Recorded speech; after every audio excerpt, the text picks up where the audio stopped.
Good evening, everyone. This is Brother Benson, and I'm here joined with Makobura and Miguda this evening, which is Friday, the end of the week. And I know so much is going on. Today, you know very well that Albert Ojang was laid to rest. And there were so many,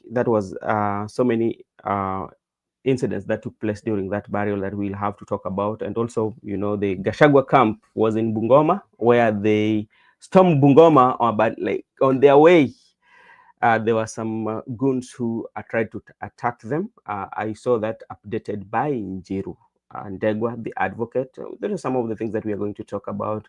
And also, President is coming out, and he said that he's not apologizing to propose or to build a church in State House at 1.2 billion Kenya shillings. And he has promised that that money is not going to come from taxpayers' money. This is going to be his own money. And that is a discussion that also we have to touch and ask ourselves, how is that one possible? And bearing in mind that State House is a public land, and how can, when you use your money, how will that one go, especially when your tenure expires, or if you don't make it to a second term, how is that one going to work out? So that's just a few areas that we are going to discuss. Let me take this opportunity once again to welcome Makobura. Makobura, how are you doing? Good evening, I'm doing good. Nashukuru. Mambo iko shwari. Shukrani zote ni kwa Mungu Mwenyezi Baba. Yeah.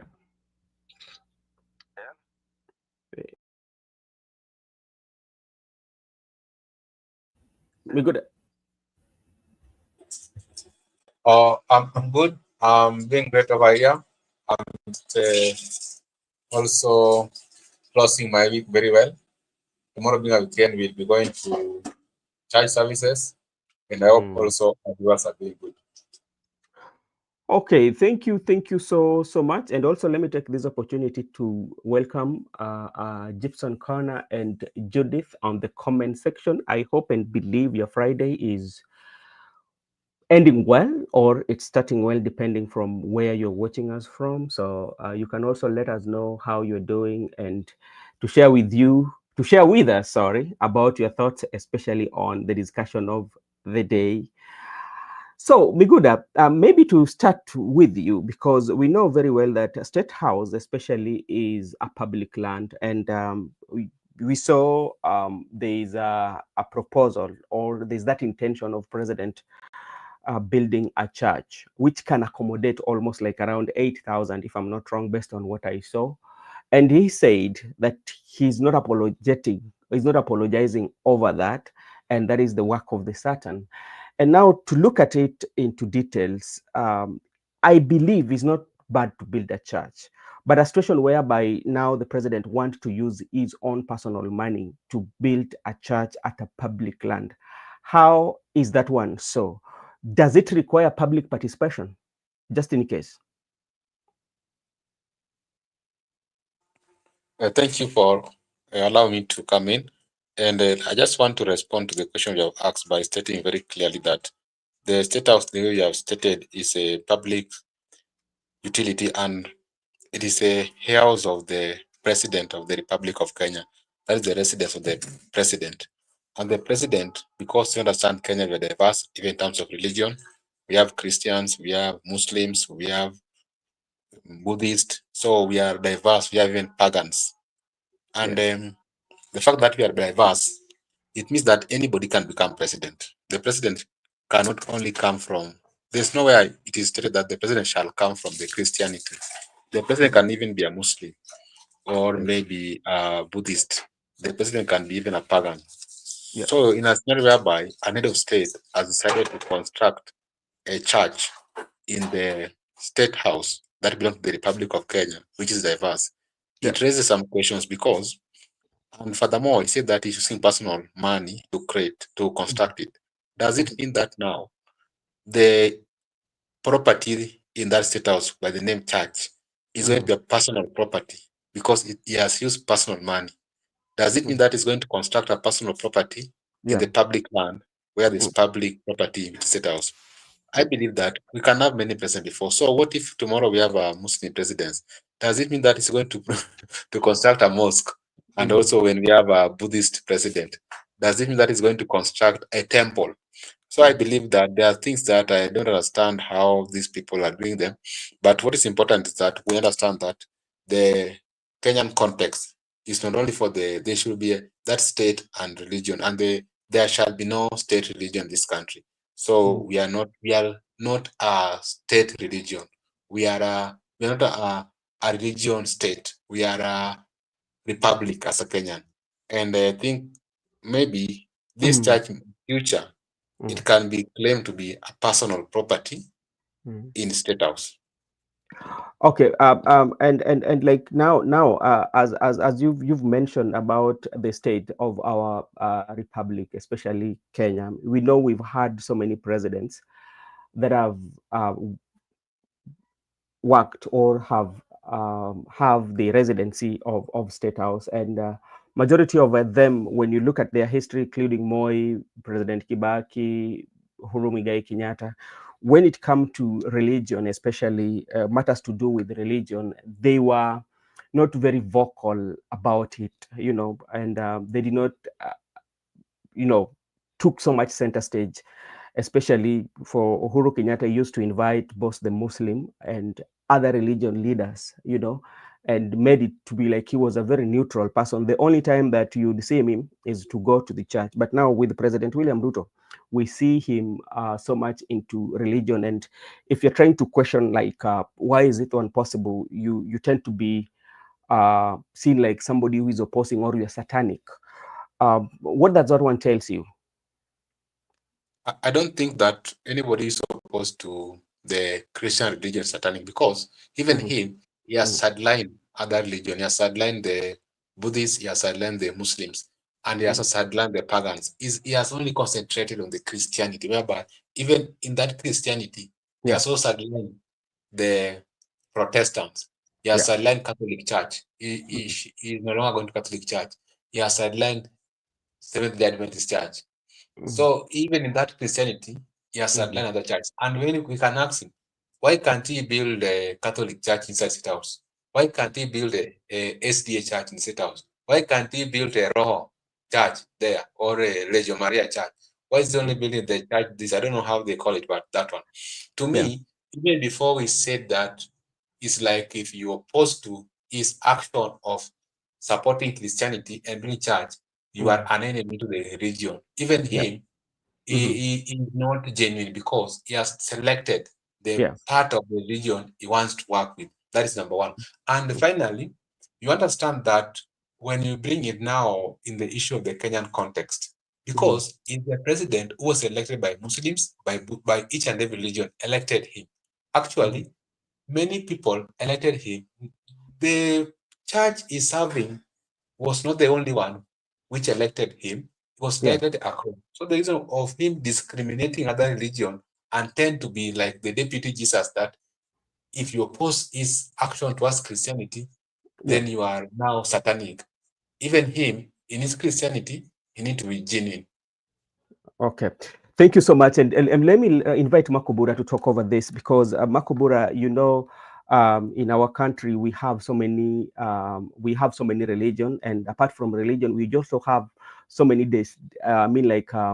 denomination, especially including the indigenous denomination. And that especially like a place like State House is a residence whereby if you're supposed to visit, you have to be vetted. So the question is, this church or that the president wants to construct in State House, what denomination will it be, and who are the people who will be worshiping there? Or the president will have to be very choosy and be categorical on such a date, I will welcome only the pastors and the congregants, or who will be worshiping there, just in case if it happens. It's a very interesting conversation. And first, I want to say that we have a president who really do not understand the needs of the people of Kenya. And for that reason, the level of confusion that he is showing to the Republic is one that I think should be a wake-up call to the people of Kenya. and they should know that the person who is currently holding the presidency in the Republic of Kenya is not fit, and therefore not making the right judgments and the right decisions while doing things. I can tell you that this evening there was there's a press that has been released by the Muslim leaders, and they're also requesting the president to also build a mosque Yeah. in the state house. And I think the question we are then asking ourselves is, in which country are we then going to stay?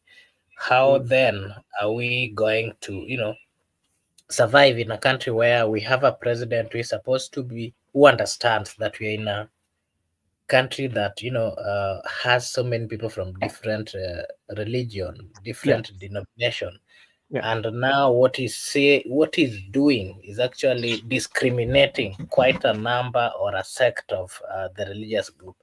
I can Mm. also confirm to you that it is not going to be easy even within the Christianity, because I can tell you as a Catholic, the church that is building there, I understand he goes to AIC church. Yeah. I understand that is his church. If he is building an AIC church, as Catholics or Catholic priests or bishops, if suppose they're invited in the in state Yes. house, I can tell you a Catholic priest cannot hold a mass in that particular church, because there are so many things, for example, Yeah. that are done in altars of Catholic, so many consecration and so many things that aligns with the beliefs of the Catholic, and therefore the Mm. church that is being built Yeah. cannot then also be used by ACK and those people, because all these denomination, they have a way of consecrating their altars Mm. according to their beliefs and the doctrines of their church. SDA will not be able to hold masses or prayers in that particular church. And Mm. what I can say is that this is one of the things that are going to divide the people of Kenya, Mm. not just within the religion sector, but even among the Christianity themselves. It is Mm. going to bring a lot of problems, because the people of Catholic, Mm. SD, and all these other ones will then be start Mm. saying that, why did the president build an AIC church in the state house and Mhm. not then recognizing other churches? If, for example, I also get the opportunity to get to the state house, I'm a Catholic, will I then also build a Catholic church besides that? And that is the Mhm. question that the people of Kenya are asking. I think it is a misguided way of doing things. The Yeah. president did not start well. He was misguided even with this, the people who advises him, because Mm. this is something that is going to bring a lot of confusion. I was just trying to follow up the comments and what the people of Kenya are saying. Mhm. Well, there's no one going against church being built, Mhm. but this is state house is a public entity. Yeah. It is not a private, a compound, and the president cannot just wake up and then he wants to start doing things within the environment of state house without consulting the people of Kenya. That Mhm. state house is not a private, home. Mm. And I think it is also showing a lot of defiance in the manner that the president is waking up and doing things. The other day, he woke up and he did a renovation to the state house without asking the people of Kenya. Yeah. State house is a national symbol to the people of Kenya. And someone Mm. cannot just wake up from nowhere and then start redefining and doing things without the authority, authorization of the people Mm. of Kenya. And that is why we are saying as a people, the Mm. 1.2 billion that is intending to use in this particular, in building of Consequence. church, Mhm. and there are so many there are so many books that we've read, and I'm getting to understand that whatever we read in the books that we used to read, the literature books, are what the president is currently doing.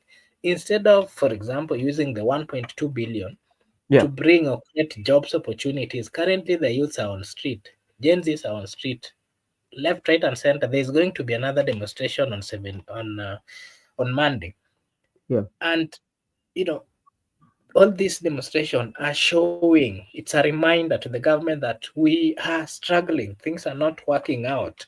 Create for Mm. us job, instead of the president sitting down and evaluating and having look at the right ways or channels of creating jobs. What Mm. you can think of is building an AIC church in the state house, a Mm. church that is costing 1.2 billion. And the question we are asking is, do we then have a president who understands what the people, the priorities of the people of Kenya? Does he Mm. understand the reason why the Gen Zs are going for street? Does he Mm. understand that Shah is still not really actively working? Does he understand that people are being killed on the streets, reminding him of his role as a president? Yeah. Does he even understand that there are problems with infrastructure? There are people who do not even have roads in their society, in their homes. There are Mhm. people who do not have electricity in their homes. You want to bring and build a church in the state house.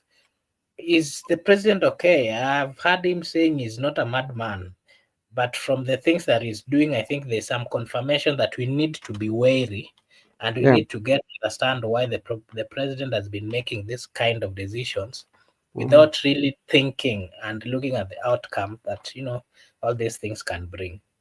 Okay, thank you so much. And Biguda, I want to engage you, especially when you're looking at the president, especially his type of politics, the art of politics, especially when how he came into power. Remember, president came into power through the churches, and right now, if you are very keen, especially that constituents of Christian tend to moving away or tend not to uh, like his politics right now.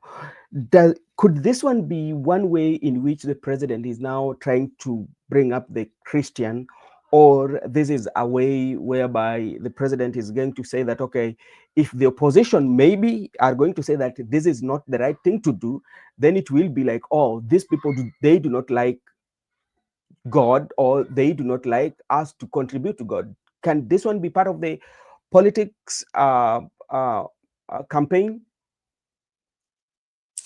It can be a strategic, it can be a strategic move by president to ensure that he got back the constituents from Yeah. the Christian beliefs who had already left.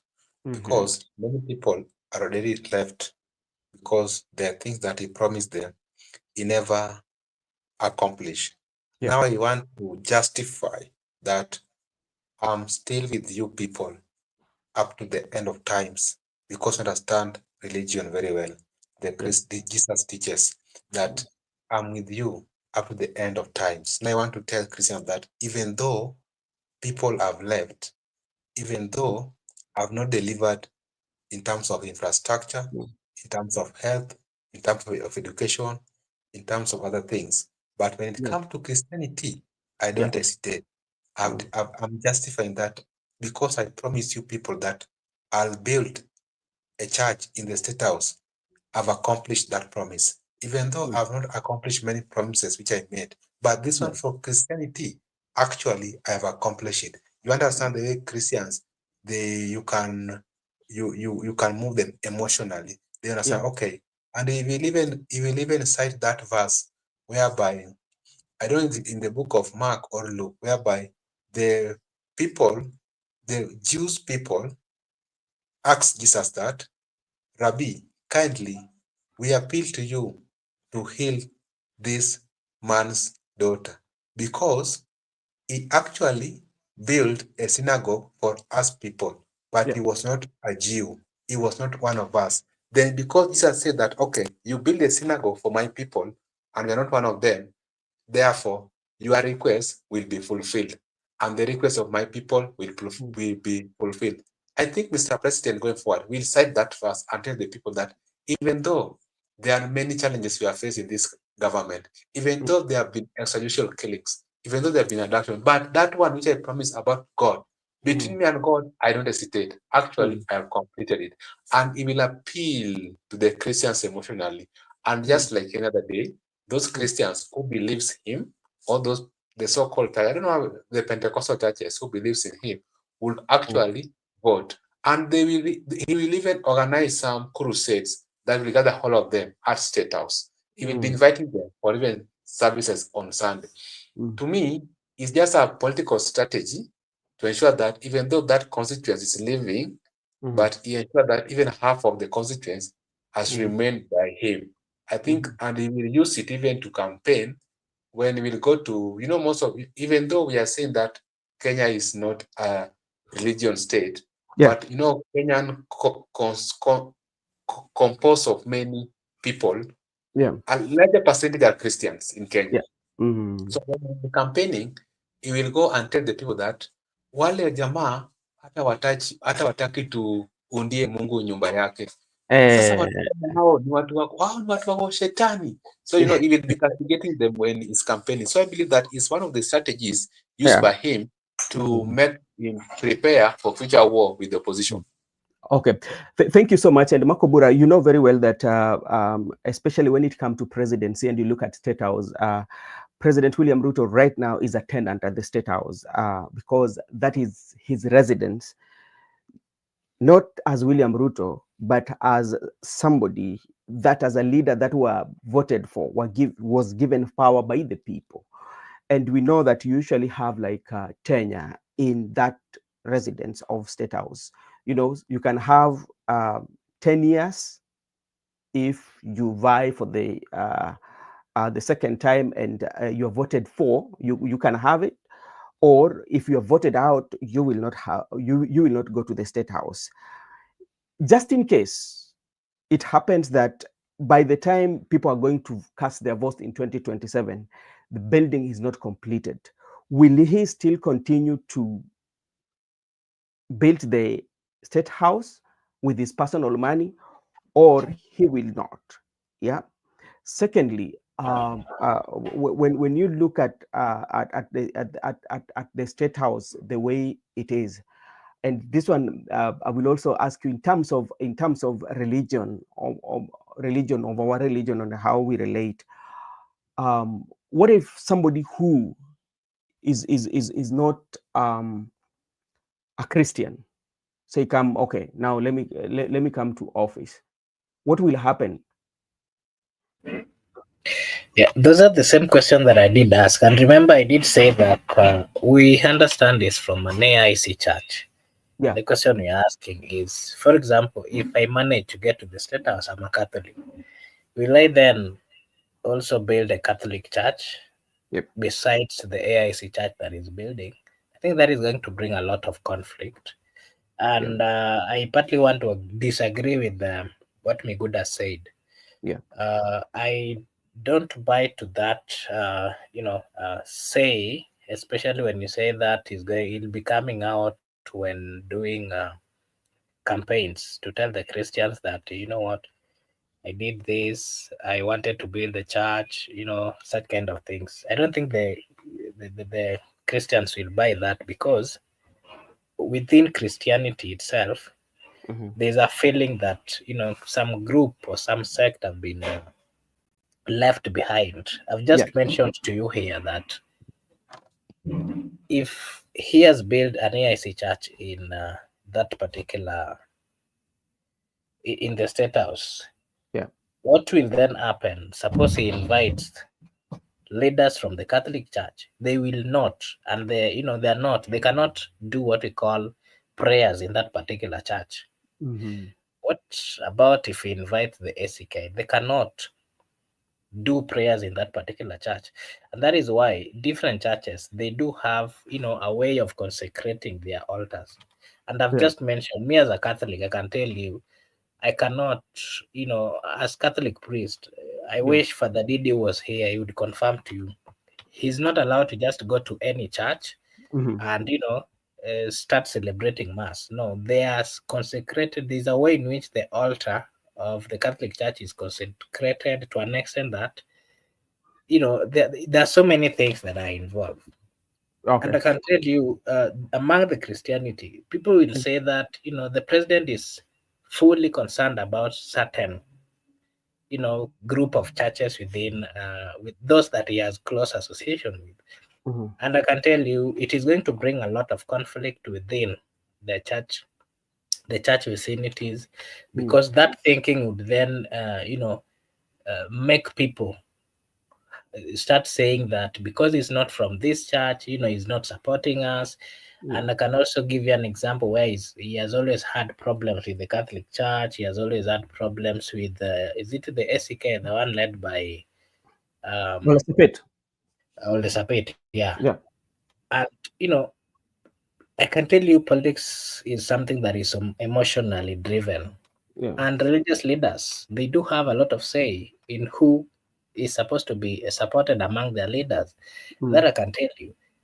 When I am a Catholic, for example, when I see that my bishops keeps on telling the president that do this and the president keeps ignoring, Yeah. in my emotions, I tell myself that this president is not, for example, supporting our church. And that is simply enough for me to not support him in the other election. I'm just giving an example. I'm not saying that is the situation. So such Okay. kind of things are possible.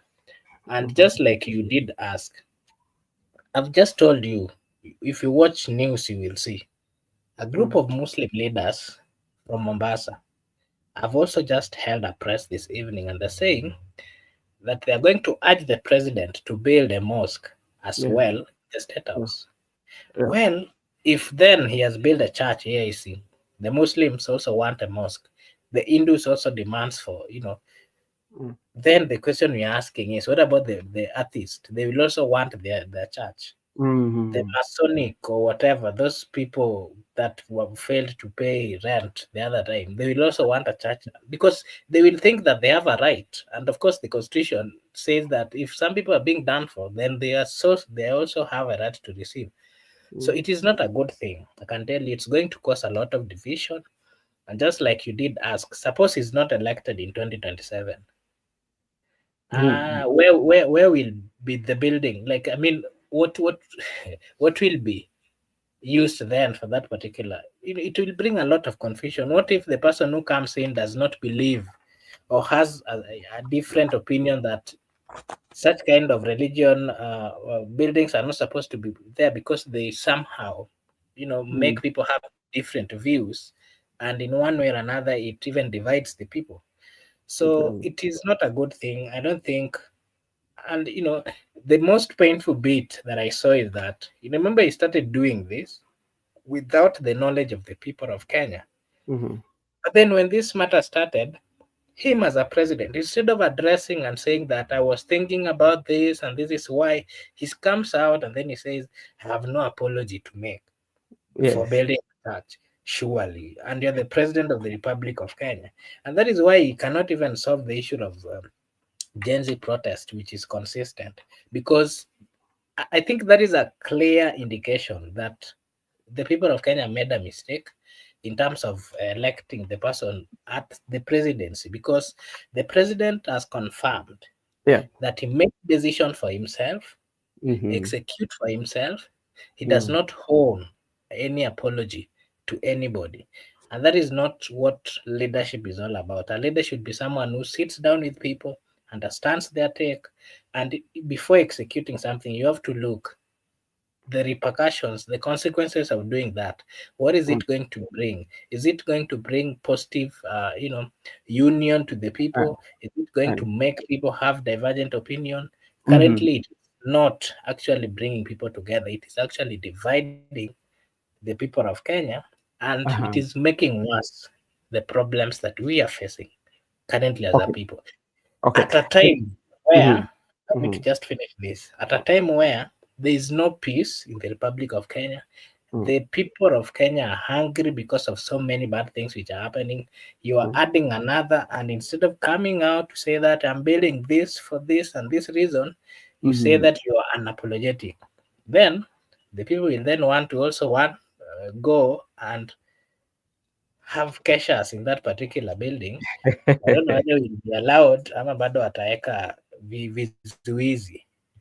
Okay, sawa sawa, Makobura, asante sana. Ndio maana wewe unakumbuka kuna jambo ambalo inafaa tujadili sana sana kama watu tuseme kwamba there's something that we need to discuss because it's something that I've always been reading. I've always been doing especially research and looking at the religion itself and look at the African traditional way of life before the colonization, on how did we live as an African. And if you're very keen, the African way of life, that African, there's something that said that African had what we call the spirituality. African did not have religion. African had what we call the spirit of we call it, like you call it, the spirit of Ubuntu, you know.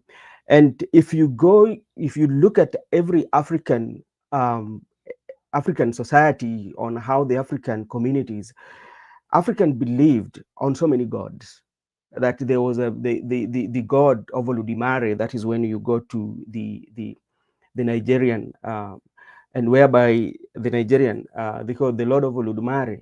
It's what the God of creation. And if you come even into our setup, there was a God of the sun, God of fertility, God of the rain, God of the star, you know, you know, So it is time that at times, sometimes we can go back and look at ourselves and see that as an Africans, our originality, especially when it comes to religion. And what we know very well, that in African traditional way of life and in African spirituality, what really happened was that in Africa, what usually happened was that it was very oral on how we were taught about, even how we carried ourselves, our forefathers. It was oral, ear to mouth. And this was done uh, during the time, especially for men, when they were eating with their parents, especially in you eating in the furnace during the night. That's where your parent would teach you how to live, how to have good morals. And these were not documented. With Christianity and Islam, with Islam religion, they are documented and they have reference. With us, our reference are our forefathers. As time goes, our forefathers, they are dying. So we do not have reference where people can refer to this. So it is something that also we need to talk about as religion. And the religion has always been used. It is not that it's not that like we did not know God even before the coming of Christianity. And the Christianity came, if you look at well, it came with colonization. If you're not wrong, it's something that we have to talk about. It came with colonization. If you look at Egypt, for instance, they built La Bella Temple before even coming of the Christianity. And even the Africans, they had good engineers before coming of the colonization. Until today is still studied. When you look at the pyramid of Egypt, it's still being studied. So uh, at times we need, and especially like sometimes the politicians, ni ile tunaenda kuomba Mungu, lakini wakati tunaenda kuomba Mungu unapata kwamba imekuwa imetumika sana kwa watu kupata nyadhifa mbalimbali katika jamii ambayo sisi tunaishi. Lakini hiyo ni mjadala ambao sisi tutakuwa nayo siku nyingine, na ni jambo ambalo inafaa tuzungumzie sana sana, unaona. Na nakubaliana na ndugu yangu Gibson Corner pale amesema kwamba brother Benson, the problem is not entire Ruto. It also relies on his government, MPs and politicians who allows him to act the way he is acting. Maybe because they allow that, like members of parliament, it all. We're not saying it's not that you should not build a temple. It is okay. You should not build a church. It is okay. Yeah. But in a situation whereby you look at the country, how the country is, and and you can raise that money. Did you see what happened was it in Kilifi, whereby deputy president had to give almost like 3 million to say 2 term? Did you see Kindiki doing that? So these are some of the things that are happening in our society, but we will discuss about that, and we will see how it unfolds, what other Kenyans are also saying. If the Kenyans find it's okay, it is okay. But if the Kenya find is not okay, we will see what is happening. So let's come and discuss something about Albert Ojang. Today, Albert Ojang was laid to rest after 1 month when he died in the hands of the police. There's so many things that took place, especially yesterday when he was being brought home, especially from Nairobi. What happened? The young people went to the police station. They stormed the police station. But there's something that stood out. And we need to talk about that, especially as a country. And it tells you how far we can. Did you see the fire brigade extinguisher, the police with a jug, anajaribu kurusha kuzima moto kwa jug?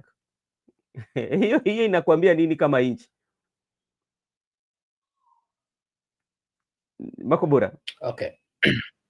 What I can say about the entire thing, at least we thank God that now Albert has been laid to rest Yeah. at, after going through terrible things, after being killed actually in a place where the people of Kenya have always thought is the right place for someone to seek safety. It has been a sad thing that Mr. Albert was killed, Yeah. having brought all the way from his home area. Mm. And we thank God now he's been laid to rest. Yeah. And I also thank God for the people of Kenya who stood up Mhm. for this family, and not just for the family, but for the entire life of every Kenyan. I think it was a unity that surely showed that the people of Kenya Mhm. are there for one another, and that Yeah. whenever they see things which are not working out, they will always come out to Mhm. defend. Yeah. The level of activism in the Republic of Kenya is the only thing that is currently saving this nation, Mhm. and particularly led by the young people, the Gen Zs or the youth of the Republic of Kenya. I want to Yeah. say, personally, I want to say that I'm happy that Kenyans are not afraid. Kenyans are tackling the issues head on without Mm. fear or contradiction. They're Yeah. coming out to point out Mhm. issues that they're seeing happening, and especially being happening. I mean, being led by people that are being paid by their taxes. The Mhm. National Police Service, we, the people of Kenya, through the work, through the sweat, Mhm. these police officers are being paid. I think Mhm. the biggest role is protect life, protect property, and the commandate of a Mhm. government is to Yeah. protect life. It was so unfortunate that this gentleman had to go through that. I like how everything happened, how he Mhm. was taken home from Yeah. Nairobi Mhm. via Kisumu. And I like the reception that the youths of that area received him with. He was Mhm. received like a hero. Indeed, he is a hero because he united the people of Kenya. Yeah. And through his death, the bad things, the killings which has happened in the Republic of Kenya went throughout the Mm. entire world, and it united the world. It united actually the globe, just like a pastor there said. Mm. And all this happened with the unity of the people. What I can Okay. say is that Mhm. we saw the police station, their own police station was touched, Yeah. and I was just seeing the national police did issue a statement saying that if the people, the residents of that area decide that they want a police station, then it is them who will build the police station. It will not be built by government's money. And then Okay. that made me think and ask this question. Well, if suppose it was touched because of the anger that the people had, and they were Mm. saying that the gentleman passed through that particular police station, and that police station partly also needed to have seen or served justice to this gentleman, and out of that Mhm. anger they did touch it. I don't think it is right for the national police to tell the people of that area that they will build that particular police station. It is Okay. their duty, just like the people of Kenya, everyone is paying tax. Mhm. And part of why that happened, it was not out of people waking up and coming with no reason to do such a thing. Okay, Makobura, and just in brief, and I want to get your view on this because I was looking at this in two perspective ways, or one perspective, because there are two incidents that has happened, especially when you look at Boniface Karaoke and Albert. All the two of them met their death in the hands of the police.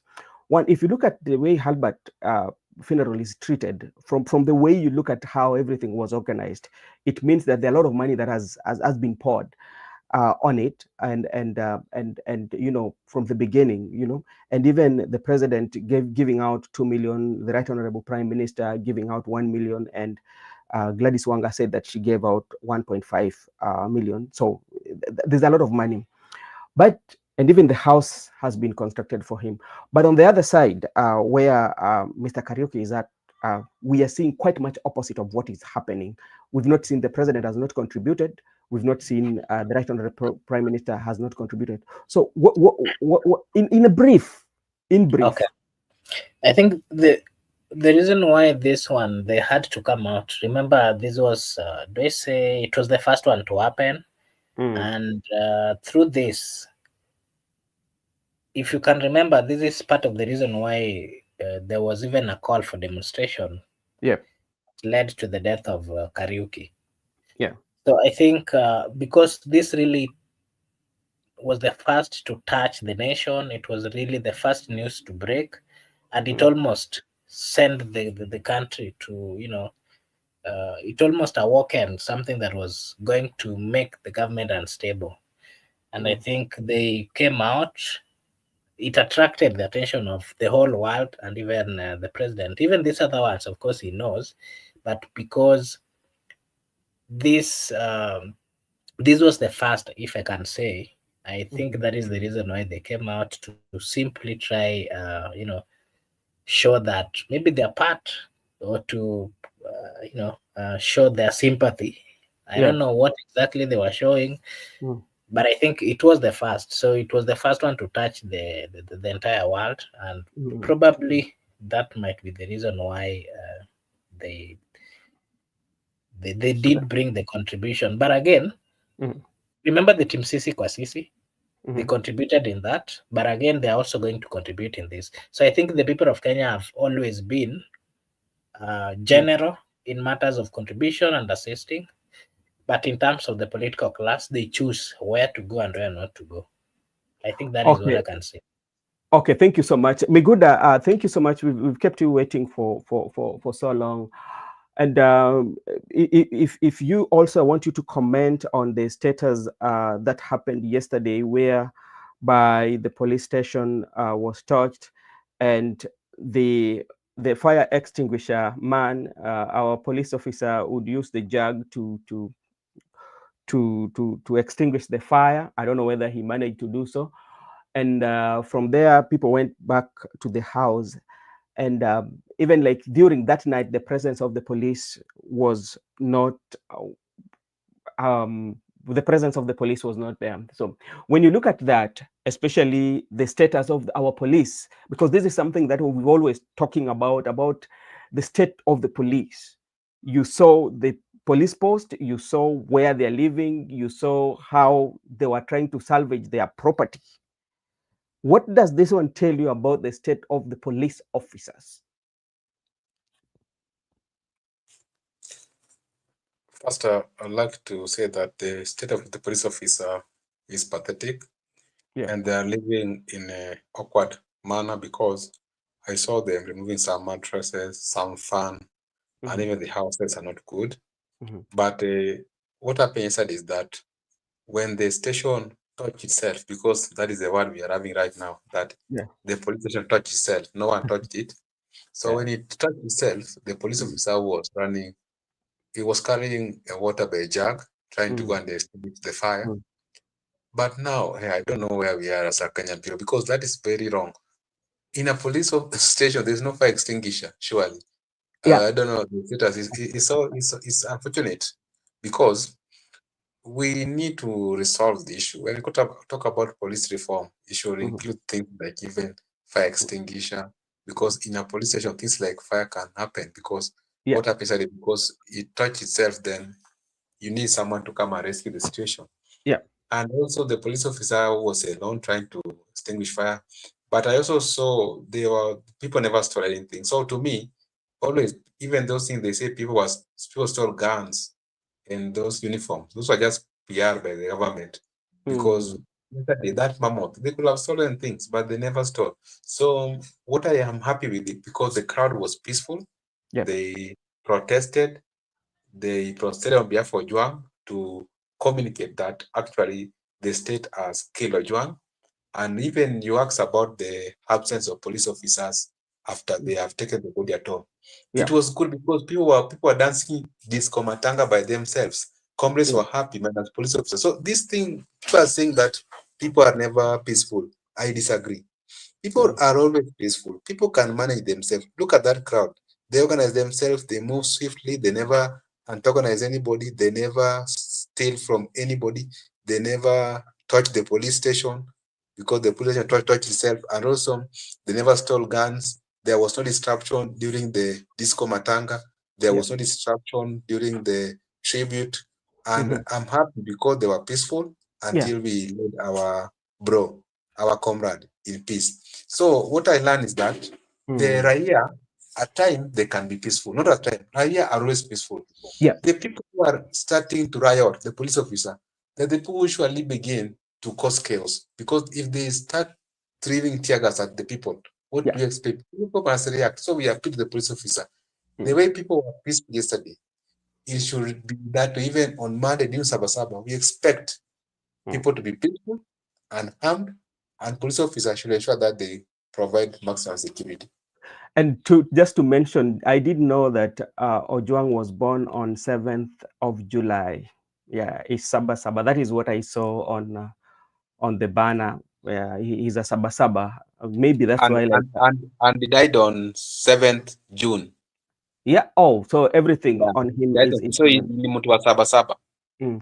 Okay, Makobura, there are uh, some of the scenes that we saw, especially there was a guy who came with a donkey dressed in clothes. That is one. We also saw the absence of local member of parliament from Homa Bay town, who is very, very, very much vocal on the tweets. Opondo Kaluma was missing in action.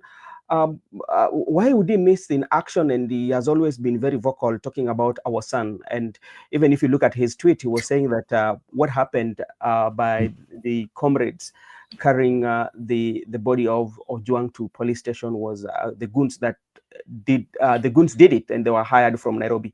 What made him to be missing in such a place that he was supposed to be? Brother Ben, I can tell you, if you did follow the whole procession, Yeah.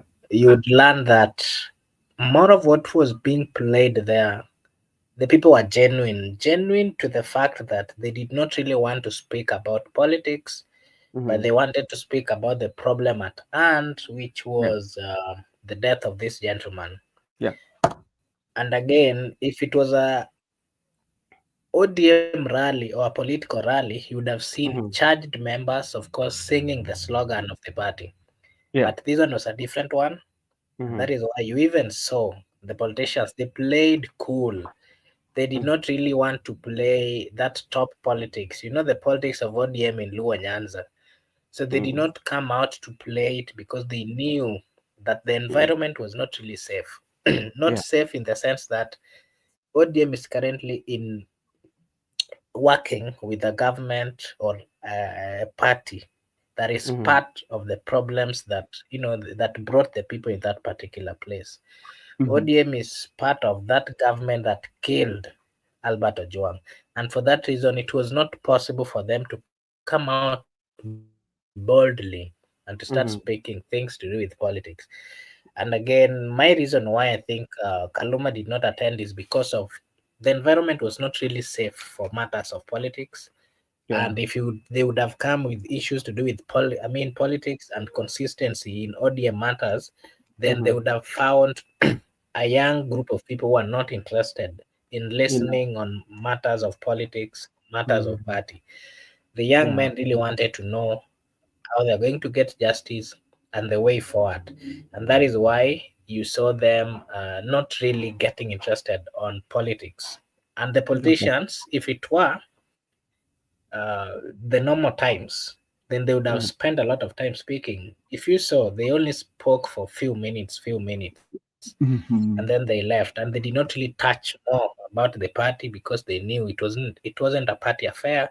It is Mm-hmm. the people that are being accused of having killed these are part of senior people within that government.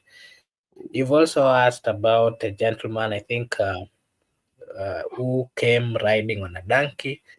Of course, the symbolic explanation for people coming with the donkey is just to show that this was a gentleman that was loved. He was like a leader, and the show of coming up with the donkey was just a symbol that this was a man of the people, a man that touched the hearts of many people, a man that was being looked at as a leader, someone who has influence. I Mm-hmm. think that is the meaning of people coming out with that kind of an animal, but it also shows the culture. I think it is also a way of showing the broader cultures and the speciality that that are associated with celebrating the life, and especially a life that is well lived. People will always come dressed in different matters. People will always come with animals, and Mm-hmm. it is just a way of celebrating a life that has been well lived, and to Yeah. recognize the fact that they contributed in one way or another in the society. Okay, thank you so much. And I'm bringing in Miguda in, and when you look at the donkey animal in the society in the society at large, where we have what kind of jobs that does the donkey do? Because like it is an animal that usually does a lot of work. They can do quite multitask.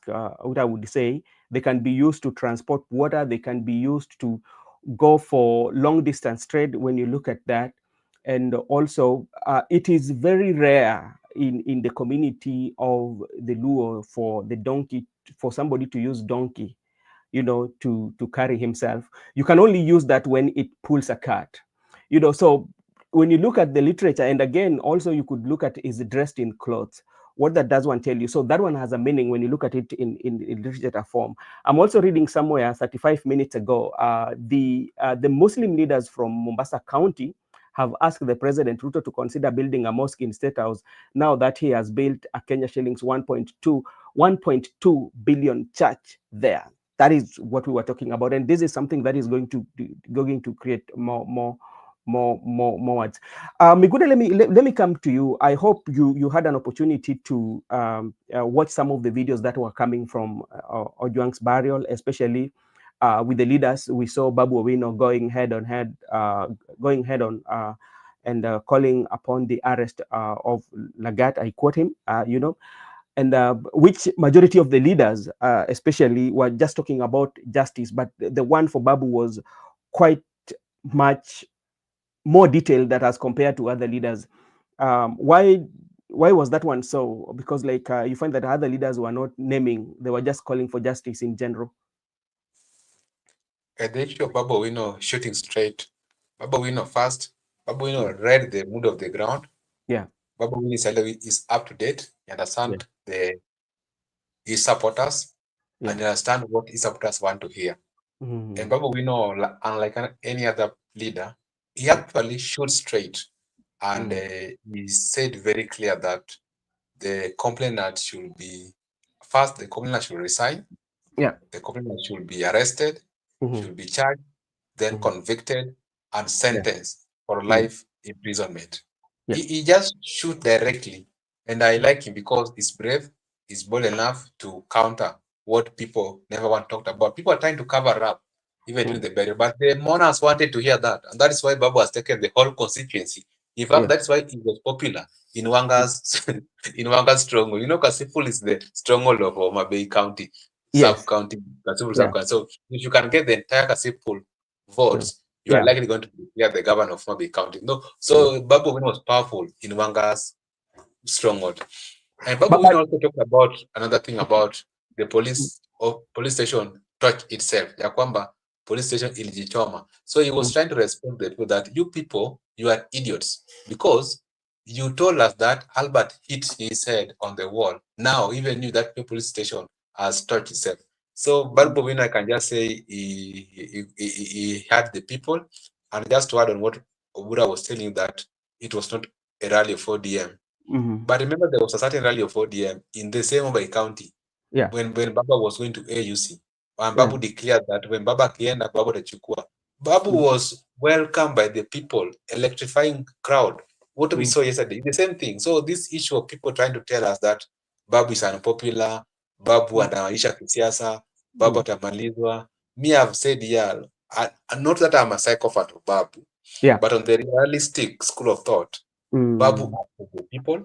Babu has Mm. got a good number of supporters, not only the Luo people across the country, even those comrades at Mawego Technical Institute. They're not only Luos, because Mawego is a national polytechnic, so you don't expect only Luos to be there. It was a Mhm. comrade of entire country. So I believe that, like we have said before, it's a matter of time. But Babu is a man to people should watch. He is someone, Mhm. and because people like him, he has hit what people were hiding. You know, Babu spoke twice. Actually, he spoke earlier. Yeah. That's where he hit Lagat. But now, when governor was speaking, people Yes. were bored with the governor's speech because it was boring. He was trying Yeah. to defend the previous government, Yeah. where people understand that the same broad-based government is the one which has killed the deceased. So Yeah. she was boring. That people Mm. demand, no, get us Babu again. So when Mm. Babu came up again, Yeah. people were happy. He actually is a person who made mileage politically. Now the Okay. issue of Babu Owino, to Mm. me, I believe Mm. that 2027 or maybe going forward, Babu Owino is the next governor of Nairobi. Mm. Thank you, Miguda. And let me just be a bit, Can I? especially in Babu Owino. I'm 100. bringing you in, Mr. Bura. I'm bringing you in. When you look at Babu Owino, there's something that has always happened, especially when Babu Owino visits, especially the Lake region, especially when there is an issue. It is either people will demand him to talk, and or he will be called. And if you saw Governor Wanga, as she was trying to talk, and at some point, the comrades tell that Babu have to speak, and he obeyed the call. Especially now, when the leaders who usually look at Babu Owino as an outsider, because majority of times people looking at an outsider, is it the right time that they should just accept what the reality, that this is the reality, that Babu Owino has attraction with the people? Okay, before Makobura comes in, me, I'm happy because Mm. the writings are on the wall. Yeah. Whether you accept or you decline, that is up to you. The Mm. facts are there. That Babu, even before you bring the issue of him getting en route to Luo Nyanza, Yeah. remember even when you were burying Ongondo Were, Yeah. when he made en route to the burial, the way Yeah. he was received like a king. And even before that one, Babu has been making some inroads, particularly he was in Sori, that is Kenyan constituency, Migori County. He has Mm. been making some inroad into Mm. Nyanza province. And Babu is the only leader who has stand out to make inroad minus Raila. You know, most of these leaders are waiting for Raila to go so that their hands can be carried by Raila. But Babu has been going alone. And Babu is the only leader, while serving under Raila, has gone beyond Nyanza politics. Mhm. He has also gone to links with Kalonzo. You have seen him meeting with Kalonzo. He has sometimes he has gone to Mount Kenya, linking people like Mukunji. He Mm. has tried to expand his network beyond local Luo politics, Mm. and he was elected in Embakasi East, which is cosmopolitan. So, to answer your question, whether you decide time for them to start realizing is an upcoming leader, that is up to them. Because I saw Wanga was just trying to maybe be happy, but he was not happy with what Babu said, that the police station touched itself. The Yeah. way she was looking at Babu Owino, she was looking at him suspiciously. Anyway, but when she was given mic back, she was like, iyo barabara, iyo. But she did not want to justify that Abbott was killed by the state, and Mm. she did not want to justify that a comrade is always right. So to me, I'm glad because time by time is vindicating us. Mm. Because like we said that, not that we are these psychophants, that must be Mm. noted. But the reality is, from the look of things, you cannot ignore Babu, because Babu, even look at it right now, it's being fought in ODM like no one's business. And look at the kind of crowd is pulling. And this one is being fought. So if it could not be being fought by any ODM people, because people like Opondo Kaluma, you have a question. If Opondo Kaluma is unpopular in his local ground, Babu Yeah. is more popular than Opondo Kaluma in his constituency. So what are these people telling us? Me, what I Mm. can say that this young man, Mm. let us ensure that we protect him and we mold him so that he can be a future leader. Because even right now, we are discussing about succession. And because our leader has done it, he has made history, he has had his time in politics, and you cannot dance for the entire life. At one point in stage, you must quit. So I think the right time, someone must take the baton. But we have been told that this baton, no one will hand over it to you. Hakuna mtu anapatiwa, unachukua. But to my good friend Babu, Babu is taking it by force, by fire. And Babu has got no any explanation to anybody because it's an open match. You can even Marco Bura can decide today to start to take it. So if you don't want to take it, you're waiting for someone to come endorse you, up to you. For us, we will follow that leader who has shown us that is bold, brave, and he has taken it because even Raila himself took it from Orengo. Jaramogi endorsed Orengo, but Raila grabbed it by force. So Babu, continue grabbing it. You got our back. Okay, the reception of Babu Owino, actually, if you look at it and you look at the politics of Luo Nyanza, that one will tell you about where the politics of Luo Nyanza will go, especially when it comes to the leadership of the region. Marco Buda, there's something that you wanted to say about Babu Owino. Okay, thank you. I also did watch the reception that he got, and I think Babu has played, let me say, a national politics because he's the only member of parliament that we've seen in almost every corners of the Republic of Kenya, and it's a good sign. And I think sometimes back, before maybe he got into politics, people had problems with how he used to lead. He was maybe seen as a dictator or those kind of things. He's gone through a lot of things, and people have questioned quite a number of things. But I think time is the best thing. Of late, he has played like a mature politician. He has behaved well, and is being accepted by quite a number of people in the Republic of Kenya. One thing I can say is that, we've always had a narrative that, for example, if you are in Lowland, you only have to be given a baton by Raila Amolo Odinga, or you only have to be told by Raila Amolo Odinga whether you are ripe to go or not. But I want to say that at a point where we are, and with the Gen Z movement or the youth movement, we are at a point where we are not really we do not, any person who is truly working for the people, whether they're given the baton or whether the kingpins, give them the way forward, whether they're told to go or not, those things are not going to apply. We have a huge number of youths who are currently very independent. Their level of reasoning is very independent. And for the first time, I can tell you, today, if you are someone who has been watching the shows, I can give you an example. This gentleman called Okayo. Okayo is the president of KSL students, I think so. Yep. And he is a Luo, for example. And not just him, quite a number of Luo young men have been appearing within the media stations. And their stand, they're not really speaking about their kingpin, Raila Amolo Odinga. They're speaking about issues that they are going through. And remember, this is different with what we've always seen as a people.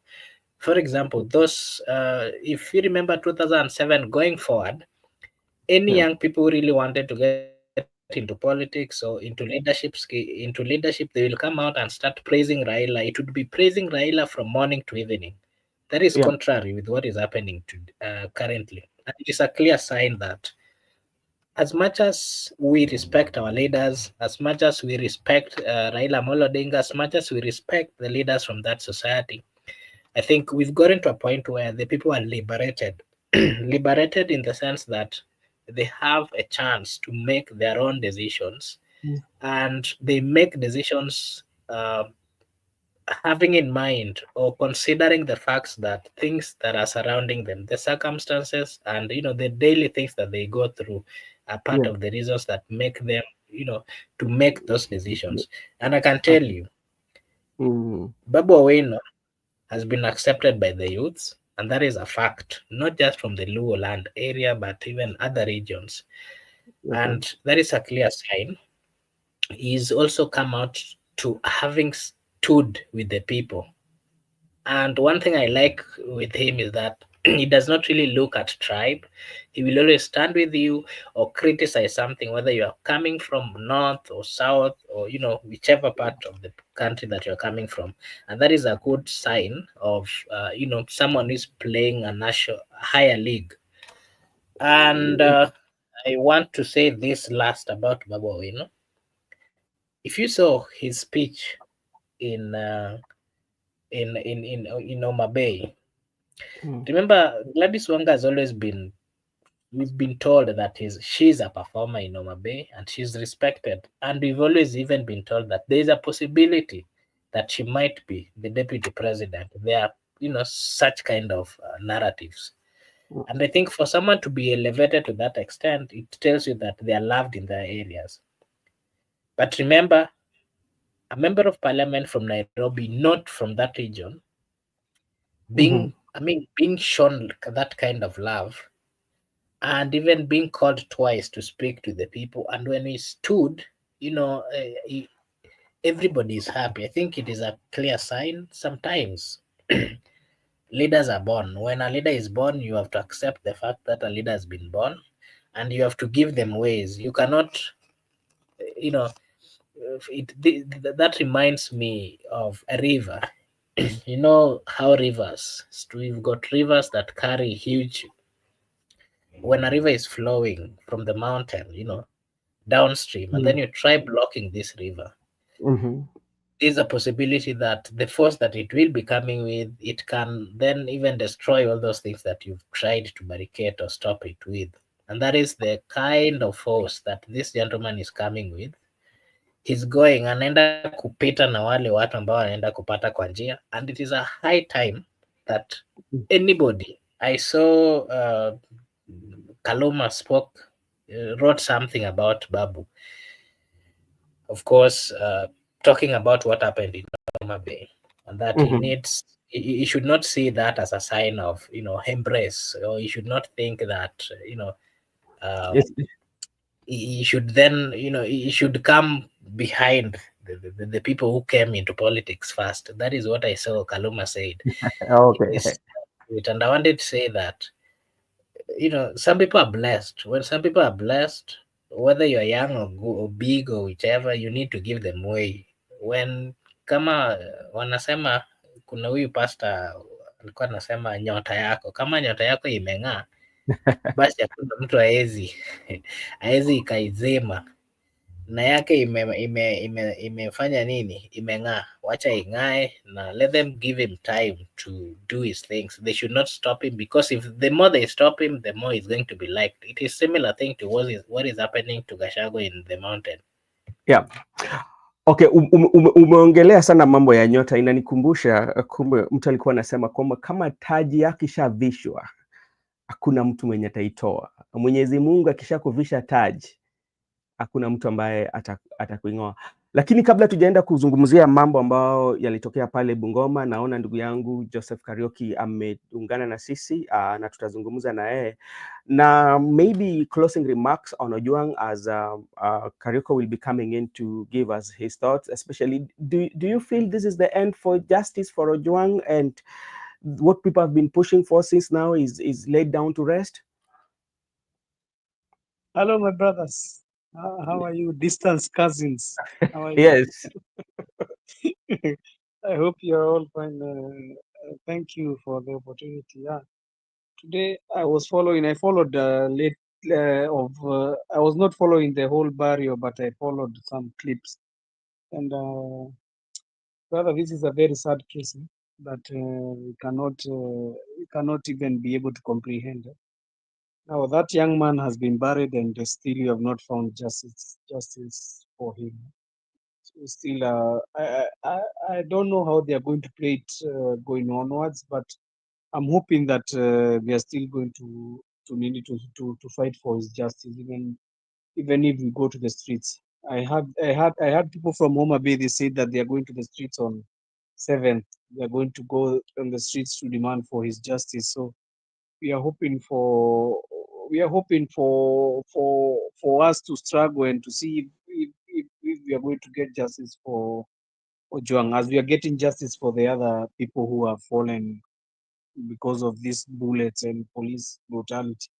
It's such a shame that people are being buried every day, because not because they have died of natural causes, but they have died because of some thugs who call themselves police killing them. It's such a shame. But I think the wrath of the people is getting up to the police. You saw today they were chased. I saw a video, the police were chased in Homa Bay. And it's ni kama kukuja kunini, kama mtu akiwa amekukata na kisu alafu wanakuja kuongezea chumvi, ikwambiaga ati wacha nikuongezea kachumvi hapo ndio uweze ati kunini kupata blood clot, ndio uache kuvuja damu, na niye amekukata na kisu. It's very wrong. Yeah, it's like they are coming towards salt on injury on something. Why did they come to give security? Why did they not give Ojwang that security when he was in their prison? Wangekataa Ojwang atolewe kwa hiyo prison yao apelekwe Nairobi. Why did they accept that? It's just a shame, and they are then pretending like hypocrites. That's why people are tired. They are burning their police stations. Na si saa hizi itaacha, my brothers. Police station hazitaacha kuchomwa saa hizi, zitachomwa hata 7 zitachomwa zingine, na si moja tu, zitachomwa mingi, kwa sababu the people we give them it's such a shame that the police motto is serve and protect. I always wonder that motto, can they not change even the motto? Because that motto, they don't do what they say. They don't serve and protect. What are you serving and protecting? Utumishi kwa wote. That is just being hypocrites. So in Saba Saba, I think it's starting. So hiyo hata zingine zitachomwa tu, and it's not only police station, my brothers, hata high court, hata low court tunaona zinachomwa. Hazichomwi juu ati watu wanaenda tu kuchoma tu. There is some things which are happening. There is an awakening which is happening. Also, the judiciary is like it is lying down with the government. So people are tired of these shenanigans. Watu wanachoka sana bwana, watu wamechoka. Watu wataki upuzi. I saw those police, and if they could have tried something, I think it could have been war in Homa Bay. So I think also waliona hapa ni kunoma, wakasema tu waondoke juu it could have been fracas. But we are waiting for Saba Saba. I hope also the Gen Zs are going to hear their voices about Ojwang. Even though we have buried him, may his soul rest in peace. We are going to still fight for him, for his justice. Because justice be our shield and defender. That one is the one which can shield us. There is no other thing that can shield us as Kenyans. It's only justice. There is no person, there is no tribe, there is no anything that can shield you, but only justice. And that is what the parents are crying for, and that is what Kenyans are crying for. Thank you, Brother Obura.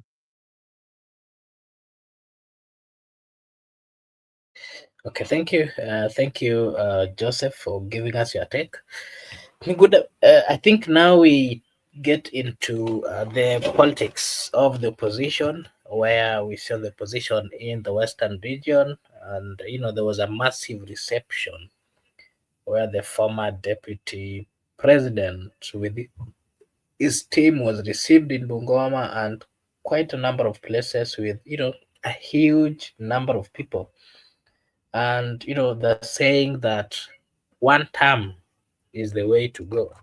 But again, along the way at a place called, is it Chile or where? Chile, they were also met with the rowdy youths who blocked their ways, and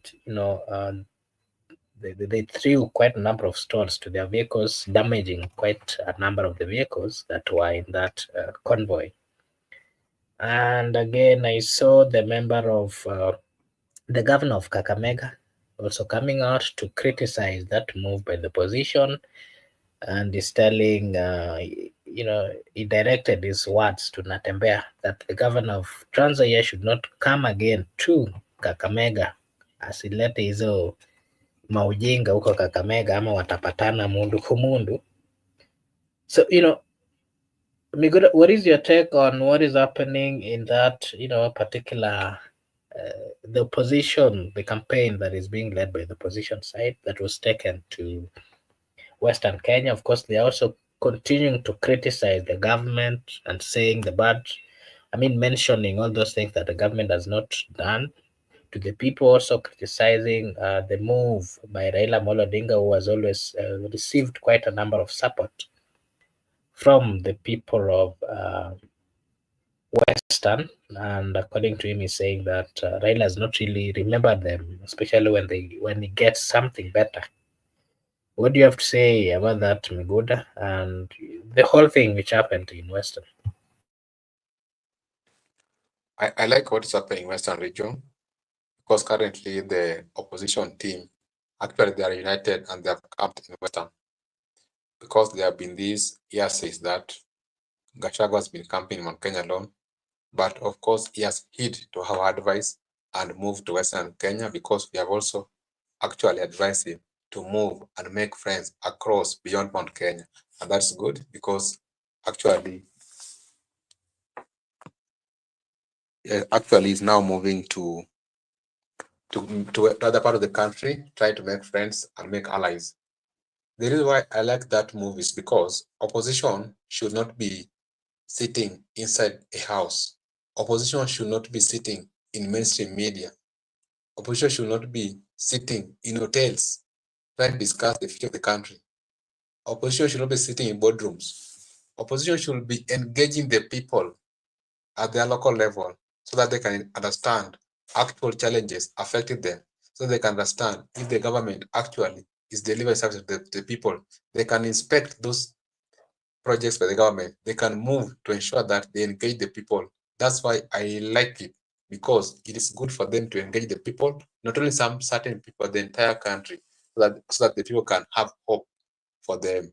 And also it's good for them to ensure that they put the government of time in toss and ensure that they put more pressure for Kasongo to work, because that is why he was elected. He was not elected to do those things he's doing there. He was elected to work for the people of Kenya. And if he cannot work, he should quit and allow people who can work to work. The opposition also should ensure that as they move across the country, they should allow tolerance. And the host should also allow tolerance. This issue of intolerance, whereby you only allow certain people to communicate to you people, but when other people are coming, you don't allow them. That is what Opondo Kaluma wanted to happen to Babu Owino, because they think that Babu Owino is only popular in Nairobi. Now, if he goes to Nyanza, he will be not allowed to speak. But shame on him. The people should not be used by politicians to cause chaos, because that rally was for the opposition. I think Kasongo will have his rally. And even Baraza will have his rally. So when, like me, if I'm a politician, if I have my rally, it is my rally. If you want to bring chaos, you will get to your time, or you can organize your rally, or you can get that rally of my opponents that you can join. Why must you go to someone's rally to disturb people? Everybody will have their rally. Wait for your time. When your leader comes, go for your rally.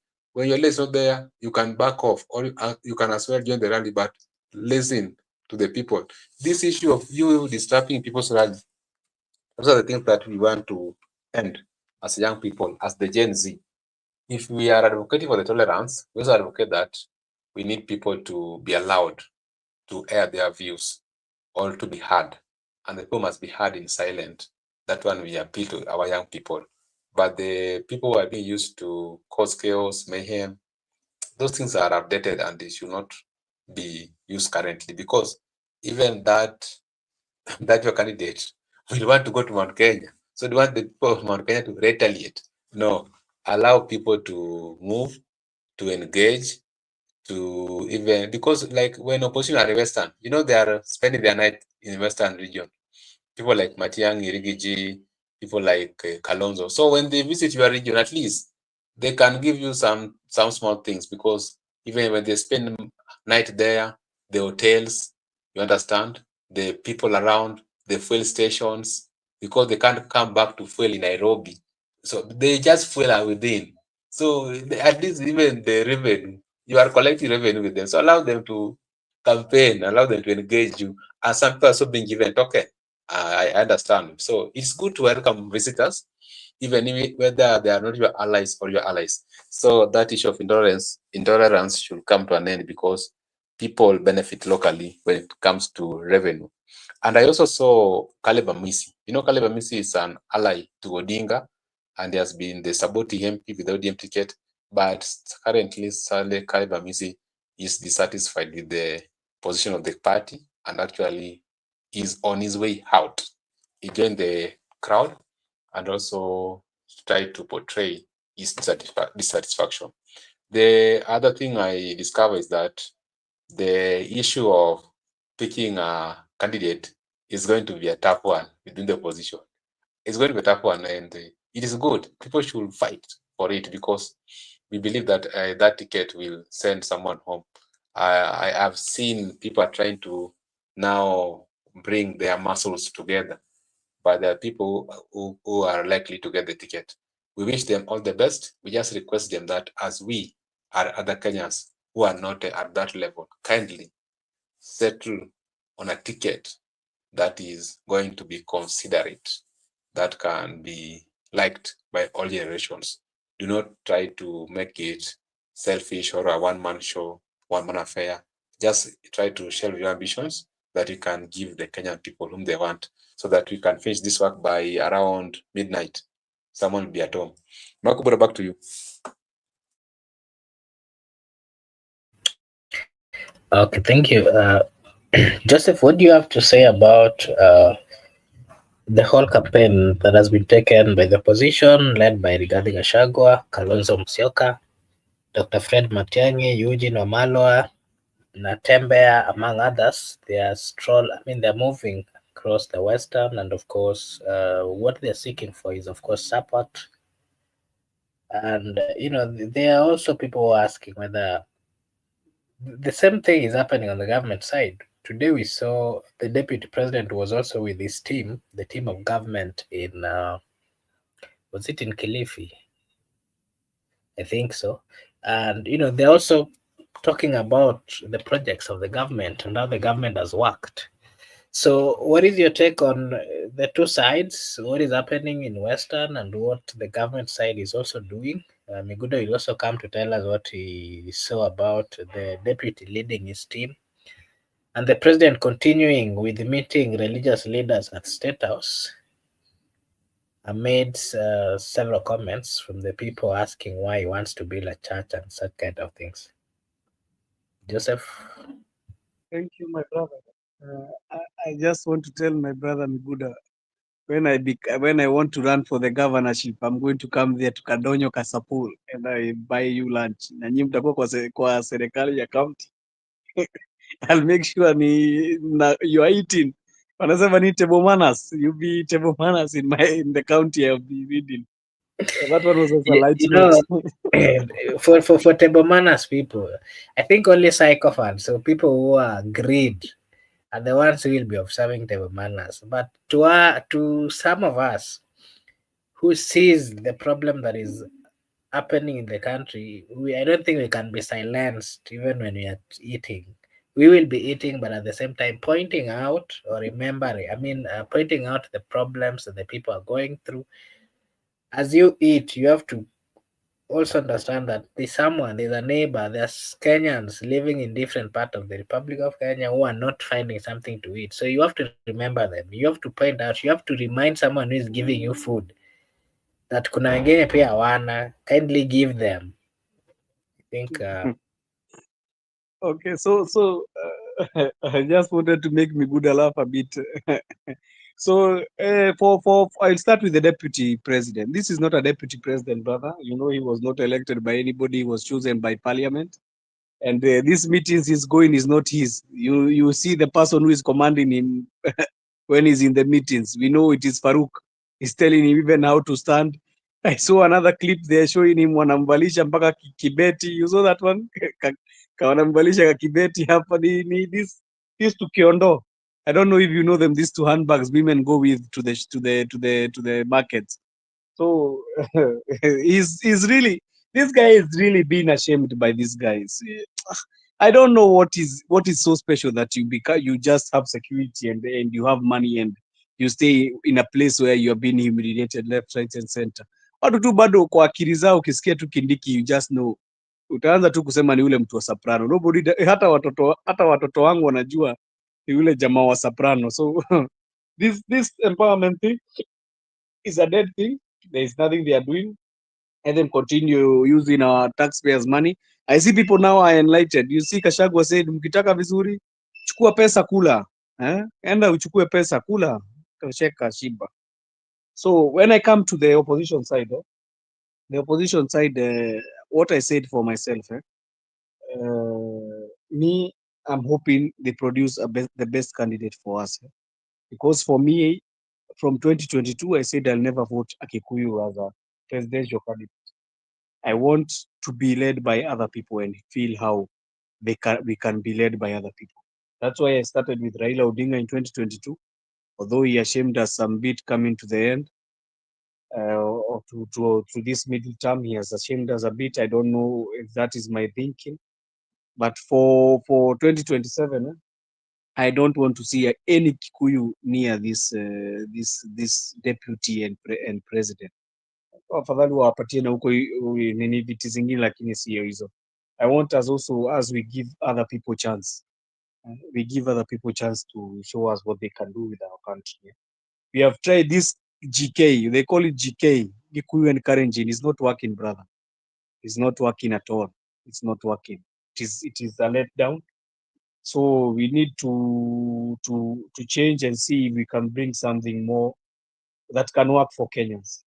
That's why you see even Gacahagua is backing down, because I support his sentiments, but me, I cannot support him as a presidential candidate. But I support his sentiments when he says all the things he says about the government or what they are doing. But for a candidate, I cannot support him for a candidate. I just need a candidate that is going to make Kenya focus. We need a person who is making Kenya focus, brother. Kenya is not in focus. We are all left, right, and center. We are here in a church being built of 1.2 other things. You don't even understand the things that are happening in the country. We don't even have a government spokesman. The person everybody is speaking for in this government, you cannot even know where the head starts and where the head starts and where the tail ends. You don't know anything. Everybody is talking. Osoro ndio huyo is talking. Kimani Ichung'wah ndio huyo anaongea. You don't know even who is the spokesman of this government. They are saying about project. Who is supposed to be saying about the project, brother Kevin? Nani anafaa kusema kuhusu projects zile serikali inafanya? It's not MPs. It is the work of the government spokesman or the person who has the ministers who have been employed in the government to say. Ministers siku hizi wamekuwa ni kama wamesheo, ni kama walikula wakashiba, they don't even work. Do you see any minister coming and telling you what they are doing? The Minister of Lands, what has she ever come and told us she's doing? That old woman. What has she ever come and told us she's doing? The Minister of Mining, what have you ever heard them saying to us? Even there is a minister for culture, and I don't know what. Have you ever heard them? It's such a shame. So what the opposition is doing, they should inject the government. They are not supposed to be in boardrooms, as our brother Miguda said. That is the right way. They're supposed to inject this government. Hii serikali tuta-inject kabisa. So I see Gypsy Corner amenichukua kidogo, ananiuliza, okay, which is your choice? You have said you don't. Yeah, brother Gypsy, I don't want a Kikuyu there. Me, I don't care who they are going to take. Me, what I know, Ruto must go. That is one thing I know. Mimi sitaki Ruto kumuona hapo kwa hiyo kiti. The next thing, I cannot give a Kikuyu presidency. Hiyo ni kitu nilisema na roho yangu. That one I know with my heart. So you from there now you can try, you can try now to ask me the other questions. But even if you ask me, I cannot arrange for them how they'll do. But what I know, I don't want a Kikuyu near the presidency now. It's time for us to hang the boots, brother. Sometimes you hang the boots and you say now, let's Kenya continue. Kenya iendelee, no? Si kushinda tumeshika ati tunasema nini? Because hata mimi kama Mkikuyu hakuna kitu mimi Mkikuyu kuwa president imenisaidia, brother Kevin na Miguda. Ninajifanyia mambo zangu. What I pray for is not what I'm given. I pray for a place I can be able to do my businesses, brother Kevin. But I am not being given an opportunity to do my business. There is taxes. There is what? You are not given any chance. So for the opposition in Western, it's a shame that they stoned the vehicles, but we all know these goons, they are there. Unajua watu siku hizi hawana kakitu kwa mfuko, so they are going just to go and stone these vehicles and stone the convoy when they are paid. But let me tell you, hata wakistone saa hizi there is nothing that is going to stop Ruto from going home. Hata ajaribu kufanya nini, miti ikitereza inatereza na inaterezaga vibaya sana. And I'm so happy also for the fifth estate, they are injecting Ruto kabisa, waendelee kumuinject, they don't stop, they inject him. Hata sisi hapa kama brother Benson Media inject, wataka watu wa media ambayo ina inject, hatuogopi serikali. We need him gone, we need him to go because he has damaged our economy, he has damaged everything. So thank you my brother. Brother Joseph, what is your take on the issue of church that is being built by 1.2 billion? Na president anasema he does not have any apology for the people. At the same time, he's saying that he's using his own money. What is your take on that, and what are the implications and the challenges that this is going to face? Today, this evening, we saw a group of leaders from Muslim leaders from Mombasa. They're also saying that the president also needs to build. They're demanding for the president to build a mosque at the State House. Brother, What it's is your like take? it's like this guy tried to bring war to everybody. Now he has seen that he has failed the healthcare and the education. Now he wants to bring a religious war. What is he trying to bring? It's a religion war. Because how will you come and tell us, kwani hiyo church ya State House, wewe umewahi kuisikia Kevin? This is the first time you are hearing about it. Wewe umewahi kuisikia? Was it so much important to kuja utuambie you are building a church? Just build it there and shut up. We don't care even if you're using your money or you're using your chicken. The ones you say you sell chickens and you build. We don't care. We have so many religions in our country. So Muslims have said they want a mosque to be built. So do we go and build even a temple because we have Hindu religion in Kenya? Or do we go also build what do we call for the Buddha? Buddha also they have their own nini temple. To build a temple. So what about the people of Shakahola? Wale walikuwa Shakahola. We build them what? Ama hizi religions zingine za Wakorino na nini?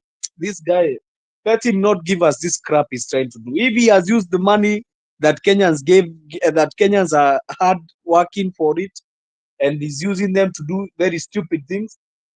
Nani hajai kuwa Mkristo? Brother Kevin, you are not a Christian? Ama wewe ni kitu ingine. You are a Christian.